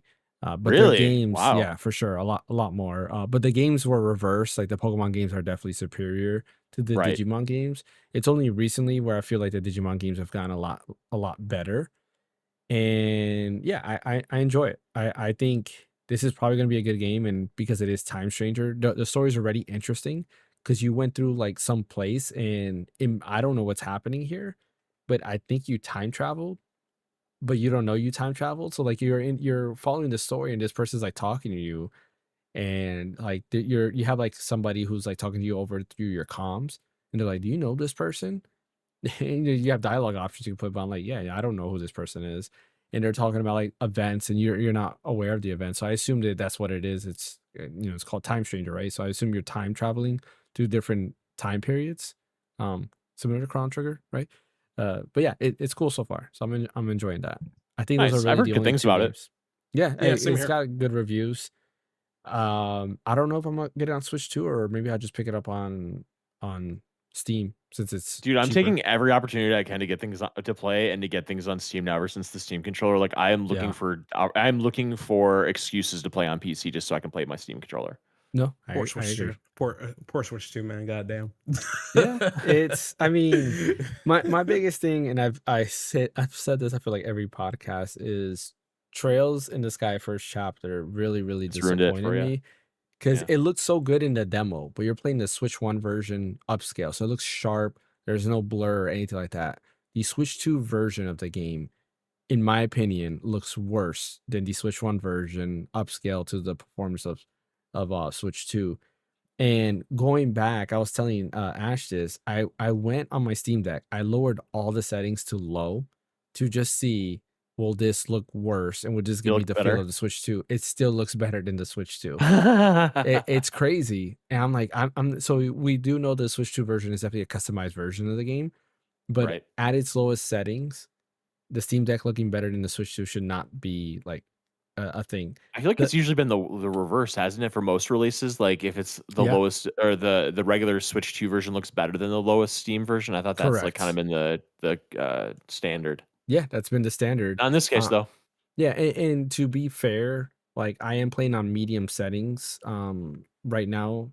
I'm only playing the demo, but I am playing on medium settings and I'm using lossless scaling for frame generation to get to 60 FPS. So I do have to do that to get higher frame rates.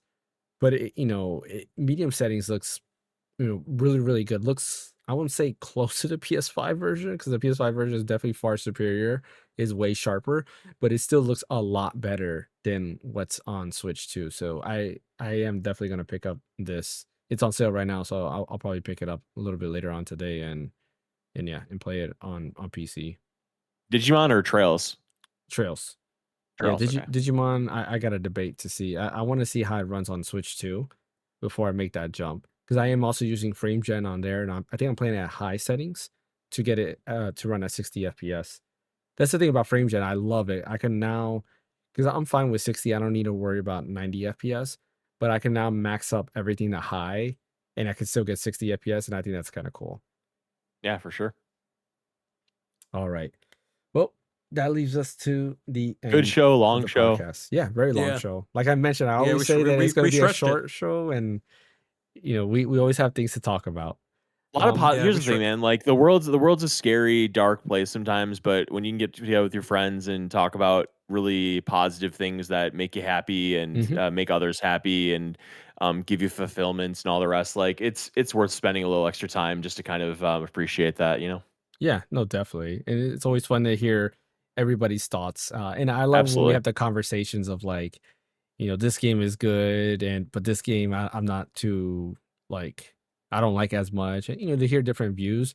I hate Right. when we have the conversations like Star Fox looks amazing, and we're all like, yes. No, I mean, of course it does look amazing, but sometimes it's a lot better to have different opinions and hear everybody's perspective. I'm Or like, with the okay, Model UN, remember we're the cosmopolitan oh ice yeah, cream. yeah, exactly.